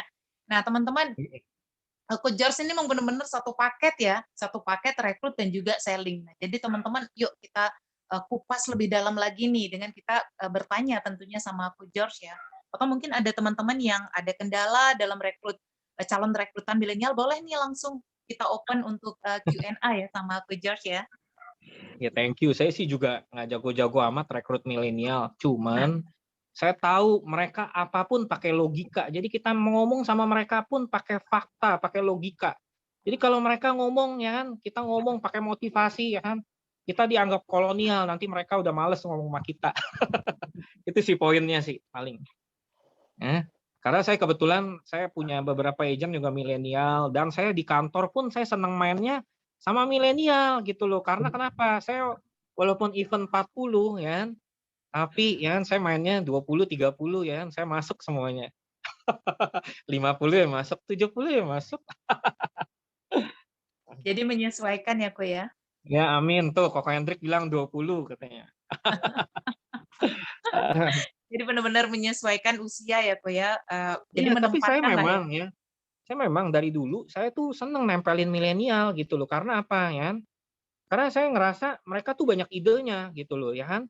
Jadi kadang-kadang tuh tahu nggak kenapa negara Jepang itu sekarang tertinggal sama negara Korea. Padahal Jepang itu dulunya lebih hebat ya. Karena si Jepang ini begini, dia punya prinsip orang yang lebih tua itu harus lebih dihargain. Orang yang lebih muda itu nggak boleh berpendapat. Padahal sekarang orang yang tua atau muda sama-sama boleh berpendapat. Ya. Yang muda itu sebetulnya banyak ide, yang tua itu banyak pengalaman. Coba dikombin dua jadi satu, jadinya apa? Ya kan? Nah, jadinya ya kita pasti akan sinergi gitu loh. Makanya kebetulan dulu Hendrik kan milenial, saya juga seneng tuh biasanya nempel-nempel deket sama dia gitu loh. Karena dia pun banyak ide gitu loh. Ya. Jadi saya ini dalam bergaul, dalam sama agent, sama temen, sama siapapun, saya nggak pernah pilih-pilih orang. Jadi saya welcome. Jadi di kantor aja itu office boy itu seneng ngobrol sama saya. Kenapa? Saya nggak ngerasa itu orang lebih rendah dari saya jadi pilih-pilih orang. Saya malah pikir saya ini bersyukur. Dikasih Tuhan saya derajatnya lebih tinggi. Ya. Kita harus bisa lebih menghargai orang di bawah kita. Saya punya prinsip begitu. Thank you. Wah, jadi kita memang harus benar-benar tahu ya, Ko ya, tipe milenial itu mereka memang benar-benar pakai logik banget gitu dan fakta gitu ya, Ko ya. Jadi nggak bisa sapu rata semuanya ya. Ya, nggak usah jauh-jauh. Sekarang ngomong sama anak umur 8 tahun, 12 tahun, kita ngomong dia ada jawabannya loh. Ya. Jadi anak sekarang disebutnya anak milenial itu adalah anak era gadget. Ya. Dia kuasain semua yang digital. Ya. Nah, makanya kita juga perlu merendahkan hati kita belajar sama mereka. Saya punya prinsip seperti itu. Jadi saya tuh selalu melihat siapapun orang pasti ada kelebihannya. Dan saya tidak pernah berteman melihat semua gini loh. Kita temenan, kita sama nasabah, kita melihat kelemahan mereka, ya. Itu gini loh, sehari aja kita udah musuh. Makanya saya sebagai teman, saya selalu melihat semua kelebihan dari setiap orang yang Tuhan ciptakan. Karena kelebihannya itu terlalu banyak. Kekurangannya itu terlalu sedikit buat saya. Thank you. Wah, keren banget nih, Ko, ya. Jadi, mau nanya selalu ya. melihat dari sisi positif ya, Ko. Silakan, Bu. Kalau Koko kan juga ada rekrutan orang-orang yang sudah usia 40 ke atas, kan gitu. Nah, itu kira-kira kalau meeting ataupun pengajaran itu dijadiin satu nggak? Agent milenial sendiri, agent yang usia 40 sampai 50 itu tuh sendiri nggak? Atau dijadiin campur jadi satu? Jadi gini Bu, saya biasanya kalau grup sih memang digabung jadi satu. Tapi kalau kita ngomong personal kita panggil satu-satu, ya. Karena kadang-kadang milenial kalau ngomong yang 40 itu tersinggung kadang-kadang. Karena bahasa mereka tuh udah dunianya, alamnya udah berbeda. Ya. Jadi saya panggil satu-satu, saya ngomong, saya bikin grup lagi, ya kan. Saya ngomongnya di situ, tapi grup gedenya satu tetap. Tapi saya ada grup milenial sama grup yang kolonial, saya pisahin karena bahasa mereka udah beda gitu loh. Nah, kalau saya bahas di situ takutnya yang itu tersinggung. Kalau milenial sih dia berasa ya udah gue isi going aja nggak ada apa-apa gitu loh. Nah, cuman kalau yang kolonial nanti dia pikirnya gini, lu lebih muda lu nggak hargain gue, padahal gaya mereka begitu gitu loh. Jadi secara grup besar dijadi satu, tapi di follow up-nya dipisah, di split gitu. Saya personal. Ya. Oke, thank you Ko. Ini kan keren ya teman-teman ya. Kita dapat masukan lagi nih dari Ko Jos nih. Aduh, saya juga nggak ada apa-apanya Bu, cuman saya orangnya demen ini aja ya, demen belajar, denger-denger gitu, ya kan. Grup Nanti juga saya biasa-biasa aja gitu. Hidup kolonial ya Bu. Kenapa? Tapi gini loh ya, milenial sama kolonial itu semuanya buat saya bagus, ya kan. Milenial karena dia lebih muda aja, memang lebih susah dikendaliin, jujur. Milenial itu buat pikirannya jadi matang tuh nggak banyak. Mereka masih pikirnya isi going, main-main gitu kan. Makanya saya suka brandingnya, ya kan. Kalau sama milenial, saya mah nggak pernah branding uang, nggak pernah branding inilah itulah, nanti dia bete. Saya brandingnya nih, lu lihat nih, gue ke tempat yang milenial pengen pergi, gue udah kesini loh, ya kan, bener nggak? Dia bilang gila kok, kesana gimana? Ada apa? Ya makanya, yuk closing dulu 1-2 cash, kita dapat duit, kita cabut ke situ, ya kan? Gue temenin gitu. Ya, serius kok? Ya serius lah, masa bercanda. Nah, ngomong yang dia happy gitu. Nih iPhone 12 pengen nggak? Wih, gue juga pengen banget nih iPhone 12 ya kan. Cara belinya gimana ya? Nah, cara belinya nih closing nih kira-kira begini nih. Lu mau nggak gitu? Kan?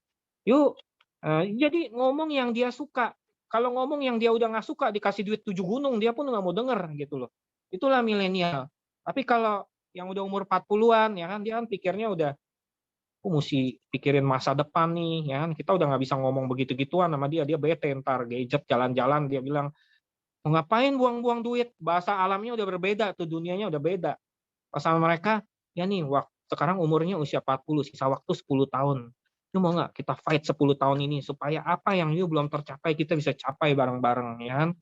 Gua tahu memang duit bukan segalanya, tapi you masih ada waktu nih 10 tahun buat kita fight. Kalau you mau, saya juga nggak setengah-setengah lu, saya bilang, ya kan. Saya rela pergi pulang malam, nggak tidur sama lu, saya bilang. Soalnya saya pernah temenin agent saya jam 3 subuh, jam 4 subuh. Saya temenin dia closing. Ya kan? Orangnya kayaknya ada di sini deh. Dia hadir di sini, Bu, agent saya itu. Wah, keren. Iya. Ya, thank you. Sampai pagi kok ya jam 3 subuh. Iya, saya dijemput jam 3 bisa? subuh. Tanya ada orangnya ada di sini kok. Ya. Siapa namanya? Agent saya pada hadir. Boleh dong sapa-sapa ya. Iya. Masih saksi hidup ya, Ko ya. Iya, tahu dia kalau mau keluar ya dia keluar, kalau enggak ya nggak apa-apa. Ko, boleh tahu nggak, Ko kategorikan kalau untuk grup milenial itu dari usia berapa sampai berapa, terus grup yang kolonial itu dari usia berapa, dari mulai usia berapa? Kalau milenial sih saya mendingan ambil ya, dia sih setelah dia lulus kuliah lah ya. Kalau 20-an ke atas itu sih bisa, bukan nggak bisa. Saya juga punya agent waktu itu anak kuliah. Kebetulan memang dia pikirannya matang mau jalan, tapi nggak semua agent begitu. Saya lebih suka ambil mulai dari umur 26, 25 gitu loh, pas dia lulus kuliah. Sampai dengan tuh milenial tuh kita ngomong sampai 35 lah ya. Nah, 35 ke atas itu ya, itu udah kita anggap ya sampai ke 40, nah itu kolonial gitu loh. Dan kita mesti ikutin gaya omongnya mereka. Dunianya mereka nih si kolonial sama milenial nih beda. Kalau saya nempel sama milenial, saya ngomongnya tuh yang enggak sebetulnya gitu loh. Ya. Makanya istri saya suka ngomong gini, lu pakai anak-anak yang ngomong yang enggak. Ya dia milenial ya kan, benar nggak? Gue ngomong pakai bahasa dewasa, tar dia bete sama gue, saya bilang ya kan. Nah, karena kalau saya ketemu yang kolonial udah saya formal ya kan. Nah nanti istri saya ngomong lagi, kok ngomongnya begitu? Mesti gimana ya kan? Kan beda lagi itu dunianya. Saya suka sama dunia si milenial sama kolonial saya suka. Yang tua pun saya suka. Karena kenapa? Saya dulu pernah kerja di Jepang, saya juga pernah sambil kursus bahasa Jepang ya. Saya pernah jadi gini, waktu saya umurnya 19 tahun. Tapi saya tinggalnya sama umur 40, 50 ya kan. Orang udah tuir-tuir gitu kan. Saya anak 19 tahun, tiap hari saya dinasehatin ya kan. Itu dalam hati saya gue bete ya kan, bener nggak? Tapi dari situ saya dewasa ya kan. Saya diajarin, Regen, kamu harus begini, harus begini, harus begini. Saya masih muda aja belum tua ya, udah keburu tua tuh pikiran saya. Nah, disitulah saya mateng ya kan. Jadi begitu saya bergaul sama yang muda ya kan, aduh gue udah nggak masuk lagi. Nah, saya adaptasi lagi sama yang muda ya kan. Saya dulu ada masuk klub mobil, itu anak ABG semua ya kan. Koregen, nih mobil nih, di-upgrade gini gini gini gini. Saya ikut, saya main sama di orang sama mereka. Istri saya bilang, lu kok jadi kayak anak-anak sih? Saya bilang, itu kan anak-anak semua isinya, saya bilang. Nah, disitulah saya jualan asuransi, saya rekrut, nggak bisa jual, ya kan? Capek ngomongnya ya, dia soalnya dunianya udah capek deh. Tapi di situ kan ada yang tua-tua. Nah, yang tua-tua itu kemarin baru closing sama saya 4 case, nah dari situ. Ya udah yang muda nggak bisa direkrut, ya kan? Capek ngomongnya, dia ngomongnya modif mobil, ya kan? Kadang-kadang nggak bisa jualan juga tuh. Tapi kan yang tua-tua, yang milenial ada di situ. Kita bisa garap juga, nah bisa jualan juga dari situ gitu. Nah, saya suka memang bermain di dua dunia, termasuk tuh sama Hendrik, makanya saya cocok gitu. Thank you. Thank you, Go. Luar biasa tahu. Si Hendrik soalnya milenial itu, Ibu. Ya. Oke. Apalagi Bu, saya senang nih kalau ditanya. Kalau nggak ditanya, saya bingung mau ngomong apa lagi gitu. Ini ngomong-ngomong, udah pada capek belum? Selamat pagi, Ko. Masih semangat, Ko. Oh iya, kalau capek bilang ya. Selamat pagi. Ya pagi, ya pagi. Ya. Saya mau nanya, Ko. Ya. Saya dari BP4, mau nanya gini, Ko. Iya. Ini saya ada nasabah lagi menghandle, dia kan ibunya, orang tuanya meninggal. Ya. Gitu. Nah, bagaimana caranya masuk nanti setelah uangnya cair? Apakah saya harus ngomong dulu ke nasabahnya atau gimana? Karena kebetulan ahli warisnya itu anaknya, Ko. Anaknya itu juga sudah buka polis sama saya, semua warisan sudah 1,5 miliar, UP-nya Prucinta sudah 1 miliar, kesehatan sudah, total dia 6 jutaan. Terus saya mau masuk ke PCB-nya, Ko. Gimana caranya nanti? Nah, Ibu, bagus pertanyaanmu. Ya. Ini sih dicoba ya, Bu. Saya juga nggak tahu ya berguna apa enggak ya. Tapi kalau Ibu udah kenal ya, kalau saya sih saya ngomong dulu di awal. Saya nggak ngomong sama dia tawarin, saya cerita. Ya. Saya ceritanya gini, tahu nggak? Tuh kalau orang Eropa ya, dia kaya makin kaya loh. Kenapa? Ya, nih dia punya duit 1 miliar ya. Dia tuh asuransiin 30%, berarti berapa? 300 juta kan? Nah, 30% itu dia udah ciptain 2 miliar. Saya bilang, itu kalau orang Eropa, saya bilang, gitu loh. Berarti kalau orang punya duit 10 miliar, dia asuransiin 30% berapa? 3 miliar, benar nggak? Itu terciptalah jadi 20 miliar. Nah, kebetulan kamu kan dapat uang warisan ini. Kalau yang benar sih kamu amanin dulu, 30%. Ya kan? Kamu langsung taruh sekali bayar ke sana, kamu amanin. Kenapa? Toh, uang 30% ini menciptakan 300 juta ini, menciptakan 1 miliar lagi. Berarti ada sisa berapa? 700 juta. 700 juta nih silakan. Kamu mau bisnis, mau bangkrut, mau pakai, mau jalan-jalan silakan. Tapi kamu udah ciptain lagi uang 1 miliar loh di sini loh. Ya, ini cuma saran ya. Tapi terserah kamu mau apain, ini adalah kamu. Cuman saya sebagai financial planner, saya tugasnya mengedukasi. Saya bukan jualan, tapi saya cuman kasih saran, udah itu aja. Semoga ngejawab. Ya terima kasih Ko. Berarti dari sekian UP yang nanti keluar, bilangin 30% aja didepositokan gitu Ko ya. Minimal loh Ibu. Harusnya sih kalau minimal loh Bu, tapi bagusnya sih 50% Bu gitu. Tapi kalau Ibu nggak nyaman dengan 50% ya kan, minimal 30 lah Ibu. Cuci lagi otak dia supaya dia jangan turun dari angka itu. Oke Pak. Ya terima kasih banyak Pak. Ko Astungkara nanti gini kan. Makasih. Amin. Luar biasa ya. Saya bisa aja jawabin begini ya. Gitu ya Ko ya. Kenapa? Bahasanya berarti diamankan gitu ya Ko ya. Oh iya, diamankan kan? Diamankan ya. Bukan didepositokan gitu ya. Kasih dia cerita dulu gitu loh. Jangan kita langsung oh bagusnya gini, ntar dia nggak percaya. Cerita tuh orang Eropa gitu loh. Ya, kamu orang Eropa apa orang Indonesia? Saya kan nggak tahu gitu. Ya, kan perumpamaan, tapi itu buat Bukan dia mention sebetulnya. dulu gitu ya, Ko ya. Gitu. Ntar kadang-kadang orang Indonesia nih aneh. Kita ngomong, oh bagus masuk, dia nggak mau bagus. Dia nggak mau masuk. Kita bilang, lu jangan masuk. Dia mau masuk. Itulah orang Indonesia. Dibilang jangan, dia mau. Dibilang masuk, dia nggak mau. Nah itulah orang Indo. Dapat ilmunya ke. Oke, jadi very simple Nah. banget gitu ya teman-temannya. Jadi nggak sampai 1 menit loh handlingnya tadi yang disampaikan sama Ko George. Oke, mungkin dari teman-teman yang lain, dari tim DP4, dari tim DP7 juga silakan. Atau kok masih ada slide yang mau ini kan kok, mau di-sharingkan? Oh ya, slide saya ada apa lagi tadi ya? Ada nggak yang belum keluar apa lagi ya? Ada sih tadi kok kan apa itu ya, foto-foto gitu mungkin ada Oh iya, story. foto-foto boleh ya. Slide-nya dikeluarin boleh ya. Iya, tolong Robi dibantu ya. Ya, ya.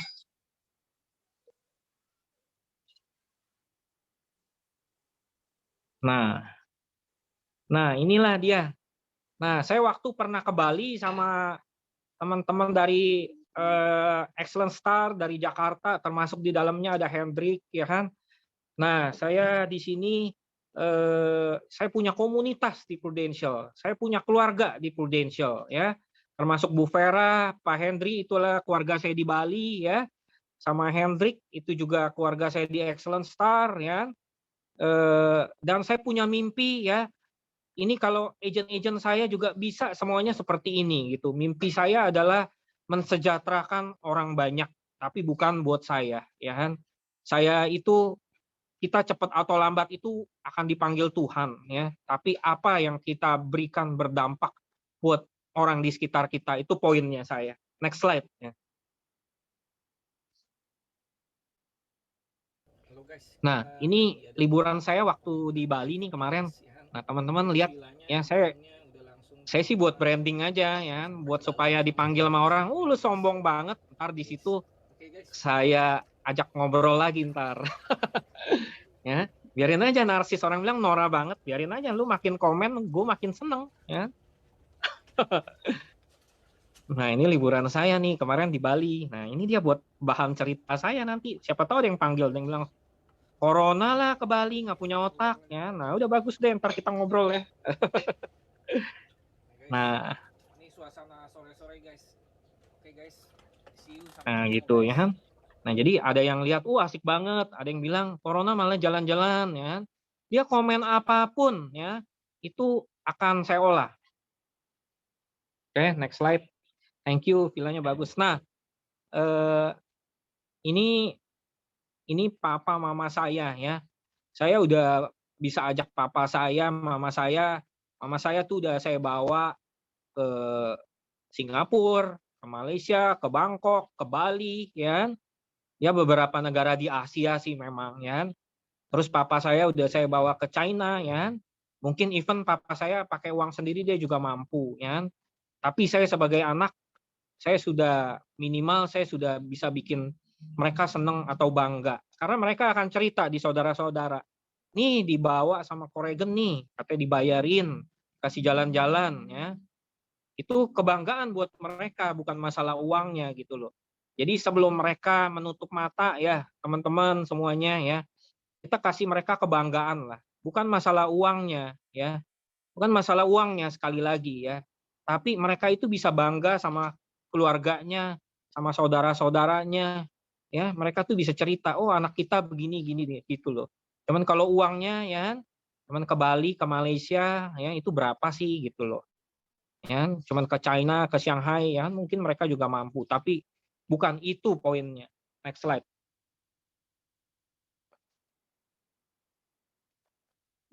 Nah, ini tim saya ya.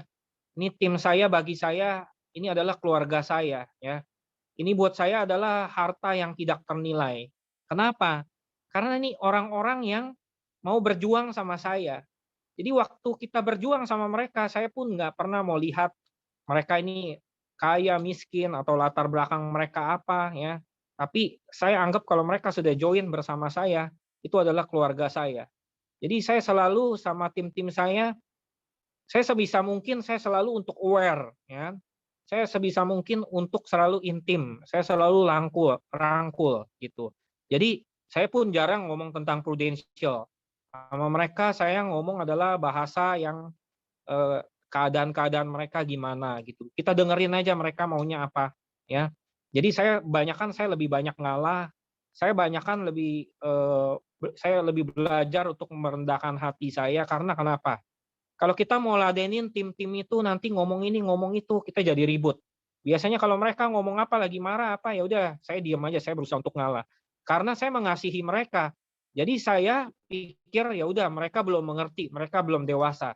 Suatu hari mereka jadi leader, mereka baru tahu. Nah, inilah tim foto-foto tim saya. Thank you. Next slide. Nah, ini selama pencapaian saya di Prudential, saya sama istri saya, Kesia, ya. Dia juga selalu dampingin saya kemana saya pergi, ya. Dan bisnis ini kita berhasil bukan karena hebatnya saya, tetapi di balik kesuksesan saya itu, kenapa ini? Di balik kesuksesan saya itu ada istri yang mendampingi saya juga. Oke, next slide.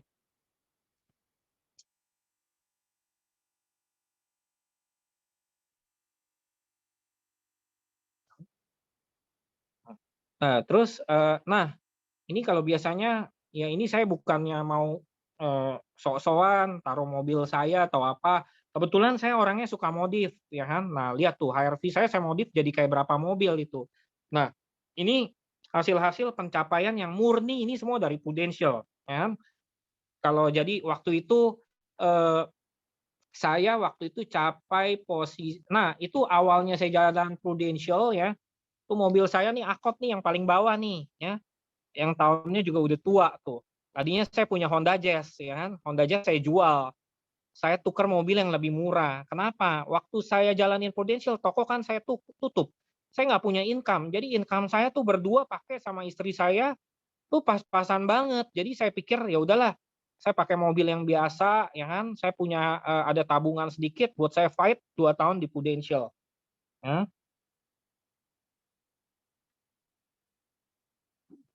Oh iya. Ya. Oke. Nah, terus itu sebelah kiri saya itu ada mobil Livina. Nah, mobil Livina itu waktu saya naik UM ya, naik SUM ya.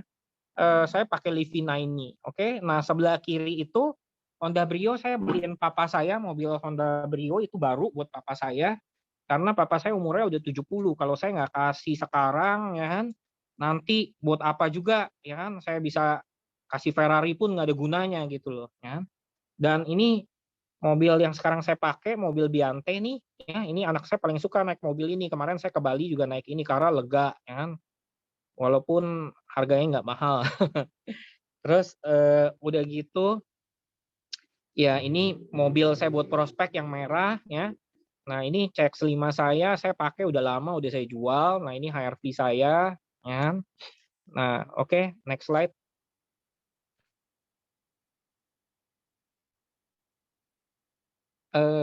Nah ini traveling saya sama istri saya ya, yang di atas nih dulu saya pertama kali dari Prudential saya ke Budapest ya, akhirnya saya pergi ke Jerman waktu itu dari Budapest ya kan, karena kita dibalikin ke Paris. Nah dari Paris saya jalan sendiri sampai ke Jerman. Nah terus saya ke Chamonix juga ya, saya ke Santorini ya, saya ke Australia waktu MDRT ya. Terus ke Santorini itu PCC ya. Terus ya ini leader saya nih yang di perahu juga ya. Kita ke Italia. Nah, momen-momen kayak gini ini satu kenangan berharga yang nggak bisa dibeli pakai uang ya kan. Waktu itu umur saya sekitar 35 tahunan deh. Sekarang udah 40. Oke, next slide.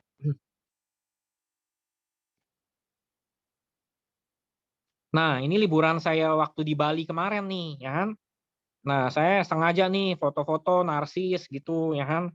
Ntar kalau orang bilang cowok centil amat foto-foto ngegaya ya kan. Kan tujuannya biar orang komen. Ntar komen ngomong ngeledek-ngeledek kek ya, atau dia ya ya kita kan nggak tahu orang ada yang suka bercanda. Nah dari situ saya olah nanti gitu loh. Jadi ya udah saya branding aja, masukin aja. Even orang mau ngomong apapun di situ akan saya olah. Next slide.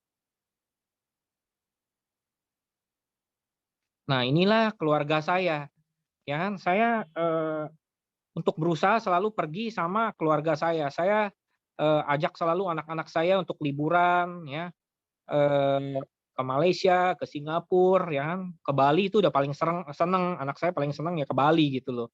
Jadi ya saya berusaha untuk balance dalam hidup ini ya, minimal setahun sekali saya ajak mereka pergi gitu loh. Even saya kan kadang-kadang dapat dari Prudential ke Eropa, mereka nggak saya ajak. Makanya saya ajak mereka ke Bali, ke ya yang deket-deket aja gitu. Tapi mereka bisa ngerasain liburan juga gitu. Oke, next slide. Nah ini kemarin kita naik motor nih di Bali juga nih. Ini fun banget gitu loh ya kan. Seru, ternyata naik motor ini berat banget setangnya gitu loh ya kan. Nah jadi mereka juga bisa ngerasain ya kan kehangatan di dalam keluarga. Jadi mereka bisa ngerasain dari kecil, kan mereka juga bisa ngerasain kalau kehidupan yang balance ini gitu loh. Next slide. Oke, itu aja sih. Thank you. Semoga sharing saya itu tadi ada manfaatnya buat Bapak Ibu. Saya sorry ya, saya bicaranya memang kadang-kadang bahasa saya seperti ini gitu loh ya kan. Kadang-kadang ya bahasanya ceplas-ceplos, tapi saya prospek ya begini gitu loh. Ya kan? Jadi kalau dia formal ya saya formal, tapi kalau dia ceplas-ceplos, dia milenial, saya akan jadi serupa dengan dia gitu. Thank you. Sebelum ku tutup ini ada satu pertanyaan tuh di kolom chat ya Ko ya. Dari Oh iya, Yudhika. nggak apa-apa. Ya. Ya. Oh, tahu apa yang buat Koko yakin 100% banting haluan, bakar kapal di Mangga 2 pindah join ke Pru? Silakan. Oke. Sebetulnya ini hebatnya satu leader saya waktu dia rekrut saya. Dia cuma bilang gini sama saya, dia bilang, you punya toko di Mangga 2 ya? Ada berapa? Ada 2, saya bilang. Bisa untung berapa? Saya bilang 20 juta sampai 25. Nah, terus saat itu saya juga nggak tertarik buat lirik bisnis Prudential ya kan, karena saya pikir itu agen asuransi, sales ya kan, males banget jualan. Saya paling ogah ya kan, apa yang namanya MLM gitu ya kan, asuransi ya kan. Dulu teman saya pernah datang rekrut saya pernah marahin ke toko. Saya bilang, sorry ya, you mau datang jangan ngomong asuransi, saya nggak suka, saya bilang. Terus nggak taunya ketemu di Prudential, saat itu saya udah jadi UM, apa SUM, dia marah-marah. Dia bilang, sialan, waktu datang aja lu bilang gue kayak gitu, sekarang lu jadi SUM di sini. Muka mau taruh mana, saya ketemu dia sampai saya malu banget ya. Nah, jadi waktu itu leader saya bilang begini, pengen nggak? You punya toko banyak, tapi you punya toko eceran, toko grosir, even sampai pabrik ya. Saya sekarang dia cuma nanya gini, you buka 2 toko ini modal you berapa? Tanya. Saya dulu kan memang pernah kerja di Jepang, saya bawa pulang modal ya kan. Jadi saya waktu itu bisnis, saya buka toko, saya bilang ya sekitar 200 jutaan lah, sampai 200 ya sampai 200-300 juta gitu ya kan. Nah, untungnya baru sekitar 25, 20 juta ya kan. Oke lah ya. Sebetulnya nggak worth it juga kali ya, tapi ya buat saya berapapun income-nya daripada saya nggak ada kerjaan gitu kan. Nah, terus si leader saya bilang gini, mau nggak di asuransi bisa capai 100 juta, kata dia. Saya bilang, aduh jangan ngomong muluk-muluk deh, saya bilang ya. Itu di asuransi bisa dapat 5 juta aja udah hebat, saya bilang ya. Saya nggak muluk-muluk. Terus dia bilang, mau nggak di asuransi saya bawa kamu ketemu sama orang yang income-nya 100 juta. Saya bilang, mau kata 100 juta kerjanya kayak gimana, saya nggak tertarik gitu loh. Ya. Nah, jadi si leader saya ngomong begini, jadi yuk coba pikir, kata dia. Yuk modal 300 juta cuman bisa ngasilin 20 juta. Sampai 25 juta. Yuk pengen nggak di sini tanpa modal yuk bisa dapat income 100 juta, kata dia. Saya tuh nggak mau denger juga saat itu. Dalam hati saya bodo amat gitu loh ya. Karena waktu itu saya masih milenial juga, jadi saya nggak mau denger sebetulnya. Terus dia bilang gini, tanpa modal bisa 100 juta, you cukup bentuk orang, tuh pertama jadi sales, kedua dia jadi punya toko, ketiga dia jadi punya grosiran, keempat dia jadi punya pabrik. Ya. You cukup bentuk orang-orang di bawah you itu, sampai dia punya toko, dari sales, sampai dia jadi punya grosiran, sampai dia punya pabrik. Dari situ you ngebentuk orang, nanti you bisa dapat capai income 100 juta. Saya bilang, udah nggak usah muluk-muluk dah, 50 juta aja udah saya lepas nih, saya jalan ya kan. Nggak usah muluk-muluk, dapat gotiau dulu dah, saya bilang 5 juta ya kan. Ngomong panjang lebar, saya bilang orang MLM duitnya kagak ada ya. Jadi saya nggak mau lirik juga saat itu Prudential. Nah, jadi leader saya waktu itu rekrutlah istri saya. Pada waktu direkrut istri saya, itu income-nya waktu itu 300.000 yang masuk saya, istri saya, sama kokonya. Ya. Terus istri saya resign, berhenti dari dia punya tempat kerja. Saya bilang, waduh kamu bodoh banget ya, income kerja udah 3 juta, pilih yang 300.000 ya. Saat itu istri saya kerja di Tanah Abang, gajinya 3,5 juta lah gitu ya. Itu bangsa tahun 2005, 2007 ya, 2000-an ya, tahun 2000-an ya. Nah jadi ya waktu itu istri saya tanya sama saya, ya, boleh nggak jalanin asuransi? Saya bilang sih, kalau saya pribadi sih nggak, jangan, saya bilang. Itu kerjaan yang nggak ada masa depan, saya bilang, dan ngemis-ngemis sama orang, saya sih nggak mau, saya bilang. Jadi singkat cerita, istri saya direkrut lah sama leader saya. Income-nya 300.000. Saya pun nggak merestui. Cuman karena dia mau, ya udah saya bilang, kalau you nggak jalan nanti bantuin saya di toko, saya bilang. Ya. Nah, bulan pertama 300.000, bulan kedua 700.000, bulan ketiga 900.000, ya kan? Saya bilang gila income kayak gitu, ya. Puyeng-puyeng kepala saya, ya kan? Sekali pergi jalan makan-makan ya udah habis ke mall, saya bilang. Terus di bulan keempat income dia 2,1 juta. Nah, saya karena orang bisnis, saya bukan lihat angkanya, saya lihat 300, 700, 900, 2,1. Lompatannya itu, wow, ya kan, bener nggak? Nah, terus saya bilang sama istri saya, alah, lu besok nggak jualan lagi juga, you nggak dapet nih duit segini. Istri saya bilang gini, sorry ya, gue tidur 2 tahun, nih duit tetap masuk. Terus saya pikir, dia tidur 2 tahun, saya tutup toko sehari aja tuh sewanya atas bawah itu udah 1 juta. Saya tidur sebulan aja, saya 30 juta udah hilang tuh. Nah, dia bilang dia tidur pun dapat sampai dengan 2 tahun. Nah, disitulah saya mulai nanya-nanya. Saya bilang gini, kalau misalnya kita jalanin berdua, bisa nggak 20 juta samain dengan income dagang kita? Istri saya ngomong, tuh di kantor yang 100 juta aja banyak. Ya. Saya bilang, udahlah jangan muluk-muluk deh. Ya. Gua kepleset 50 juta aja, nggak usah 100. Nah, akhirnya saya mulai tuh leader, jadi leadernya itu kan kakak ipar istri saya, ya, jadi Cihu panggilnya, ya. Nah, jadi mulai tuh dia ngomong, hati saya mulai kebuka dan saya mulai nanya-nanya, emang kayak gimana sih? Nah, dia bawalah ke kantor. Waktu itu dibawa ada orang income-nya 100 juta, kan. Terus kasih lihat PPH. Nah, waktu itu saya pikir ternyata ada ya asuransi orang income-nya 100 juta ya. Saya pikir saya dagang 100 juta, saya mesti punya modal berapa? Ya, nah pulang dari situ tanpa saya pikir kurang lebih 1 minggu saya putusin, saya bilang udah saya mau jual semua barang saya di toko, saya mau oper. Jadi waktu itu income istri saya udah temenin udah berapa? Iya, jadi waktu itu pas istri saya join, saya tutup toko saya, istri saya income-nya udah 7 jutaan. Jadi saat itu toko saya tutup. Dengan 7 juta itu ya, kita hidup buat bertiga. Saya, istri saya, sama anak saya. Mau beli susu, mau beli apa, semua nggak bisa beli, nggak cukup. Ya. Terus mau bayar ini, bayar itu. Nah itulah mobil saya jual. Jadi mobil saya jual, saya ganti yang lebih murah, saya fight. Dan leader saya cuma ngomong gini, you susah-susah di Prudential cuma 1-2 tahun ini doang kok. Tapi you kalau udah bisa lewatin 1-2 tahun ini ya, itu 50 juta lah, udah bisa gantiin you punya income 2 kali lipat. Saya cuma pikir ya udahlah, kalau mau basah ya basah sekalian. Ya udah, saat itu toko saya oper rugi. Modal saya kurang lebih 200 juta, saya cuma balik 90 juta apa 80 juta, ya kan? Dan yang beli barang saya orangnya juga ada di sini sebagian. Nah, itu agent saya juga gitu loh. Dan dia juga hadir di sini. Mm-mm. Oke. Dan itu yang membuat saya fight dalam 2 tahun. Kenapa? Saya udah jual semua toko saya. Saya udah jual mobil saya. Saya tinggal pegang uang di situ berapa puluh juta buat saya fight. Sisa sedikit duit. Dan saya harus berhasil.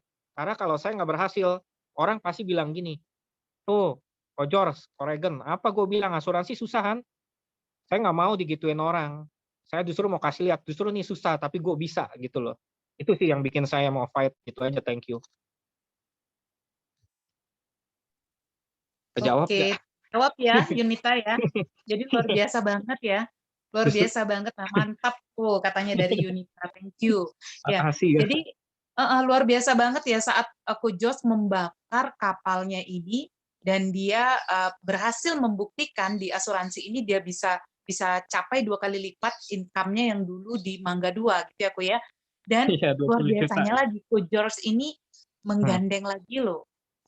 Hmm. Di timnya yang ada di sini yang dulu beli-beli barangnya yang di ini Ya, dijual iya. itu ya kok ya. Jadi Dia nggak mau juga sukses hadir di sendiri. sini juga ya. Iya. Ya. Maunya sukses Dan berjamaah ya kok ya.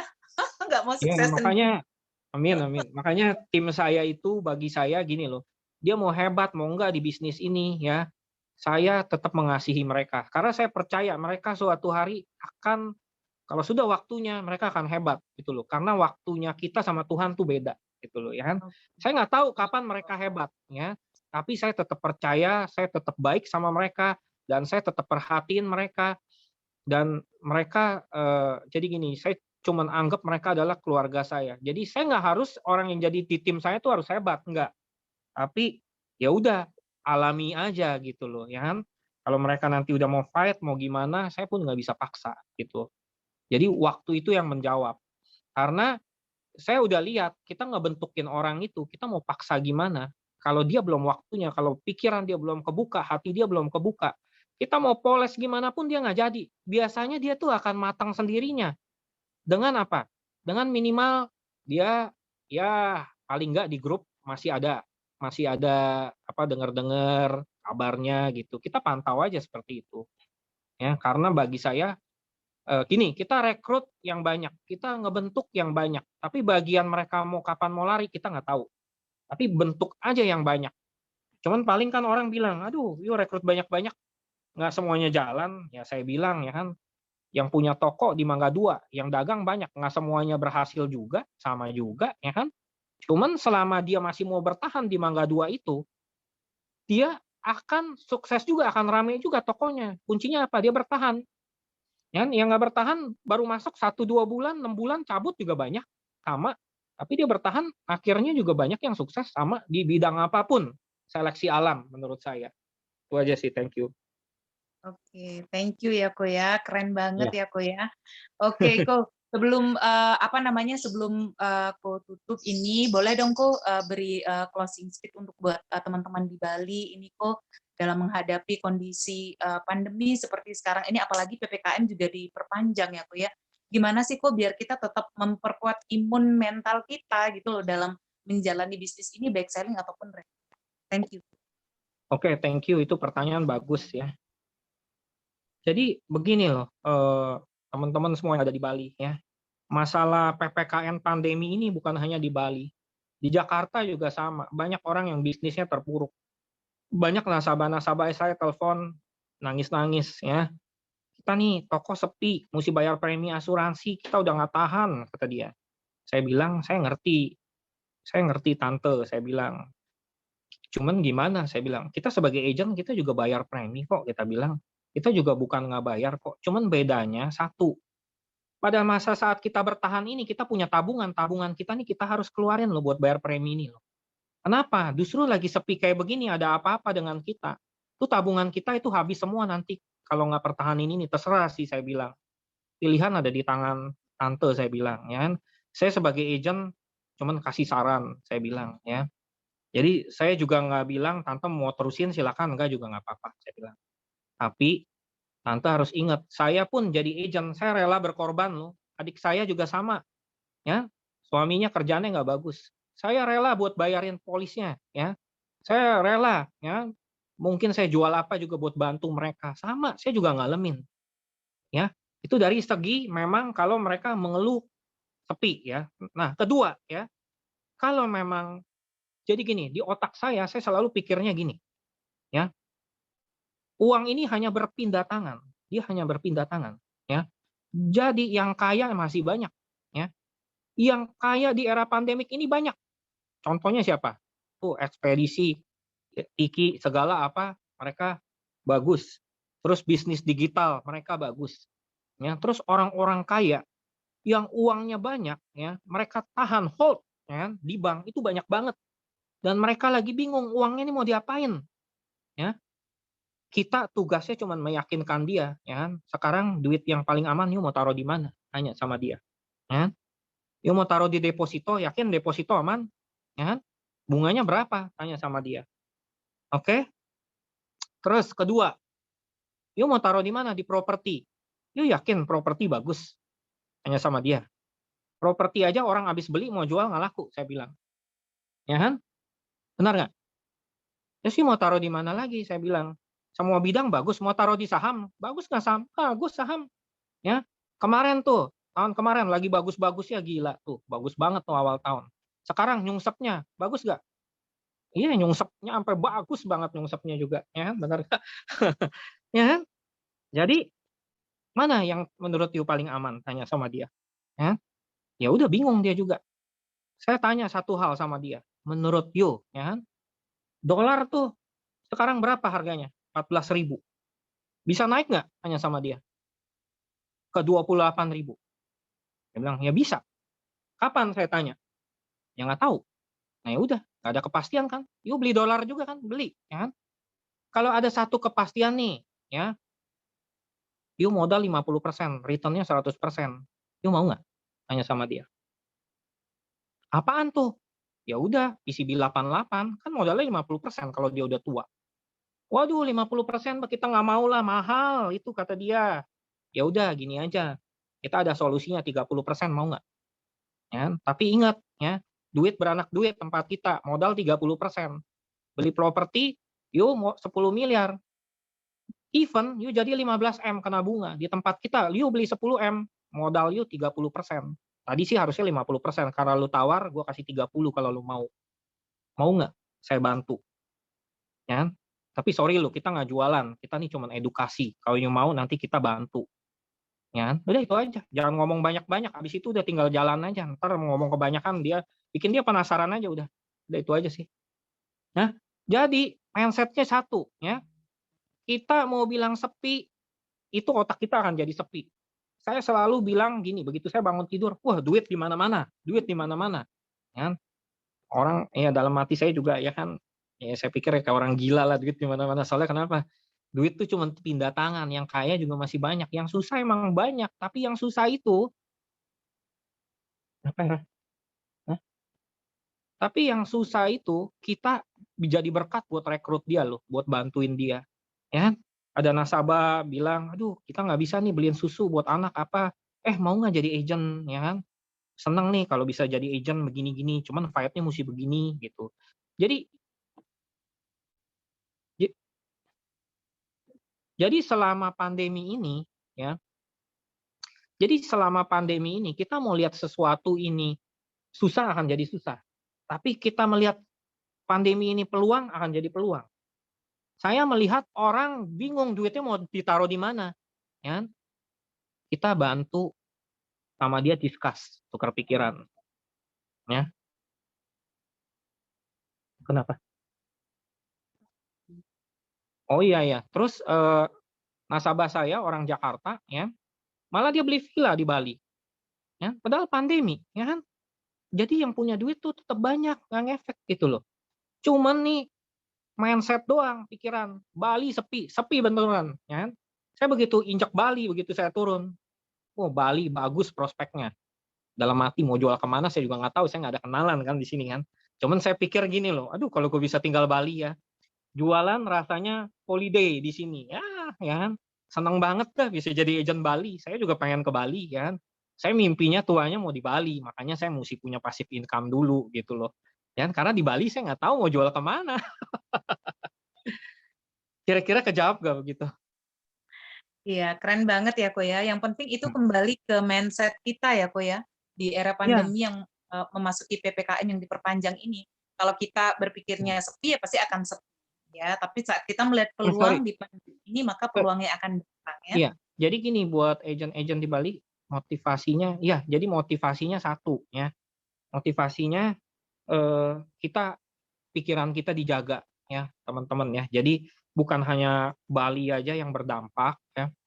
Itu seluruh dunia berdampak ya. Dan Bali memang saya tahu kota pariwisata. Tapi saya juga lihat nih orang Bali orang kayanya masih banyak teman-teman ya. Tuh orang kaya nih punya villa ya kan. Tuh punya villa ada kolam renang. Di Jakarta orang punya kolam renang orang kaya udah. Tapi di Bali rata-rata rumahnya semua punya kolam renang. Berarti duitnya ada berapa banyak tuh. Ya. Jadi teman-teman mesti datang ke dia pikirnya satu ya kan. Kamu duitnya banyak, saya datang mau bantuin loh ya kan. Tapi ingat kita jangan pikir datang, closing gede nih dapat duit. Itu nggak jadi milik kita. Tapi kita tulus jadi orang. Apa yang kita bisa bantu, kita bantuin dia. Kita nggak usah ngomong dari mulai asuransi. Jadi hal-hal yang kecil kita perhatiin dia.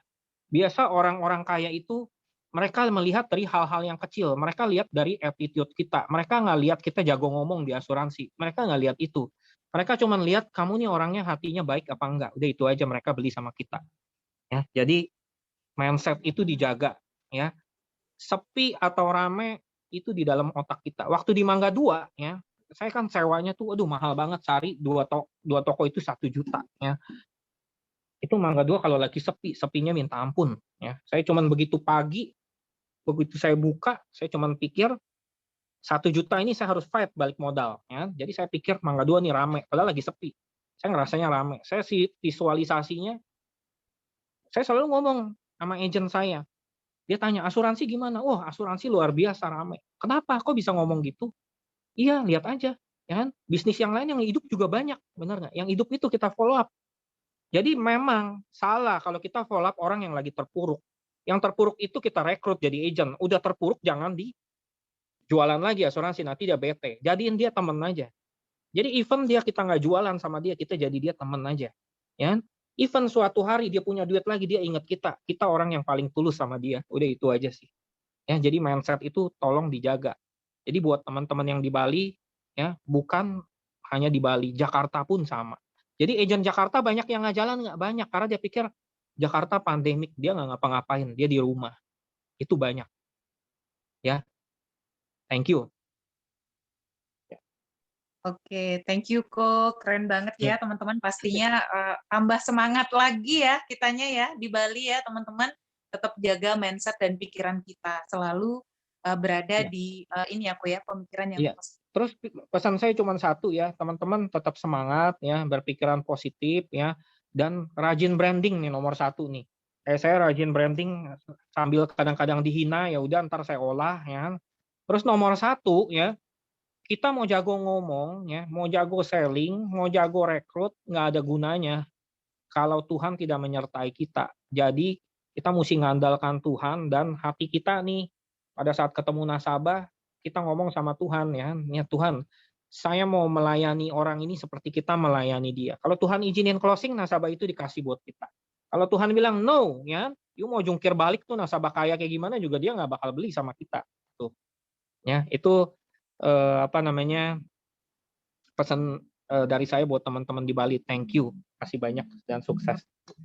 Thank you ya Ko ya, selalu berpikir positif dan pastinya mengandalkan Tuhan dalam setiap hal apapun yang kita kerjakan. Ko ya. Amin. Thank you. Beri applause dong untuk Ko George.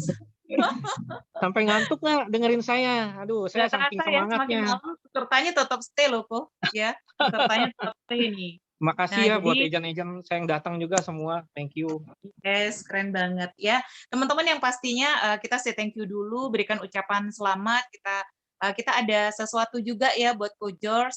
Bisa ditampilkan, Robi? Thank you, Hendrik. Thank you.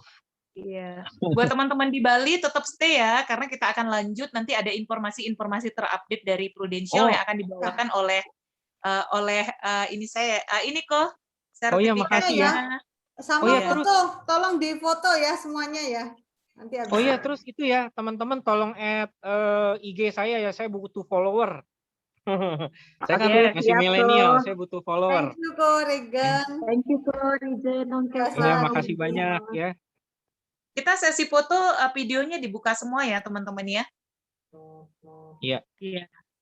Siapa yang ambil Bu untuk sesi fotonya?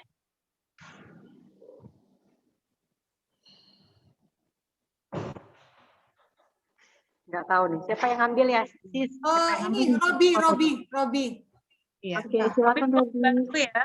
Ya, diinfokan Rob, berapa slide nanti. Kalau sudah bilang infoin ya, Rob. Oke, semuanya bisa tolong dinyalakan videonya.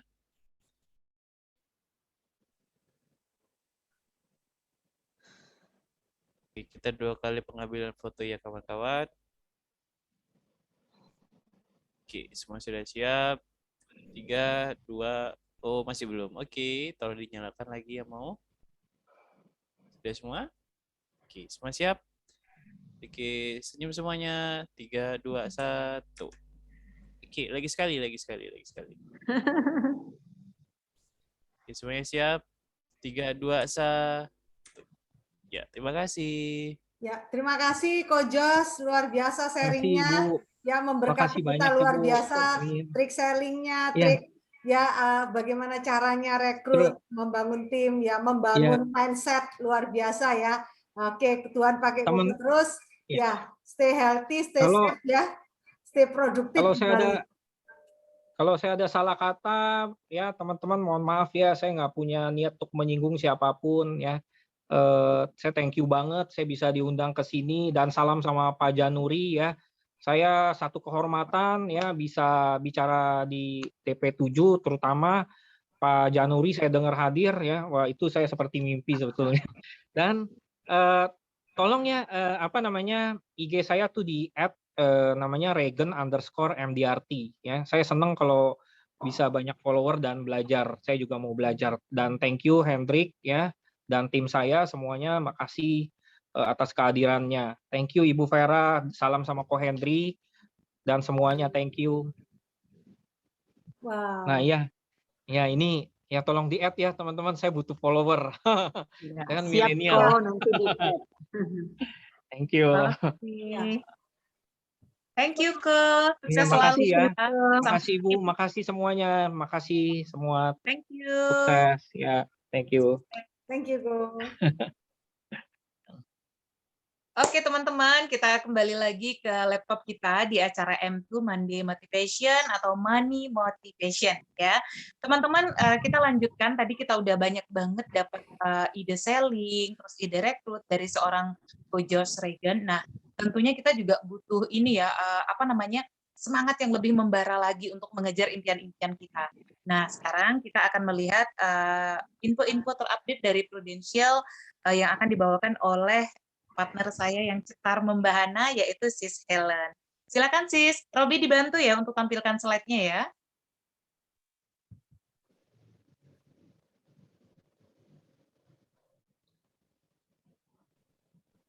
Silakan Robi.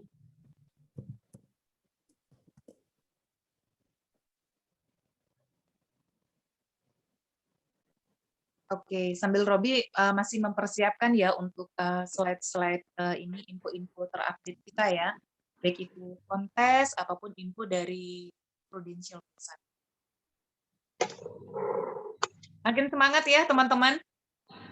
Luar biasa sekali ya sharing dari Ko George tadi ya. Oke, Robi masih mempersiapkan ini ya. Ini teman-teman buat teman-teman yang mau ke Seoul masih ini ya, masih ada waktu dari periodenya dari 1 Januari sampai 31 Desember 2021. Produser 468 juta, minimal dan yang satu lagi ini sudah selesai ya yang untuk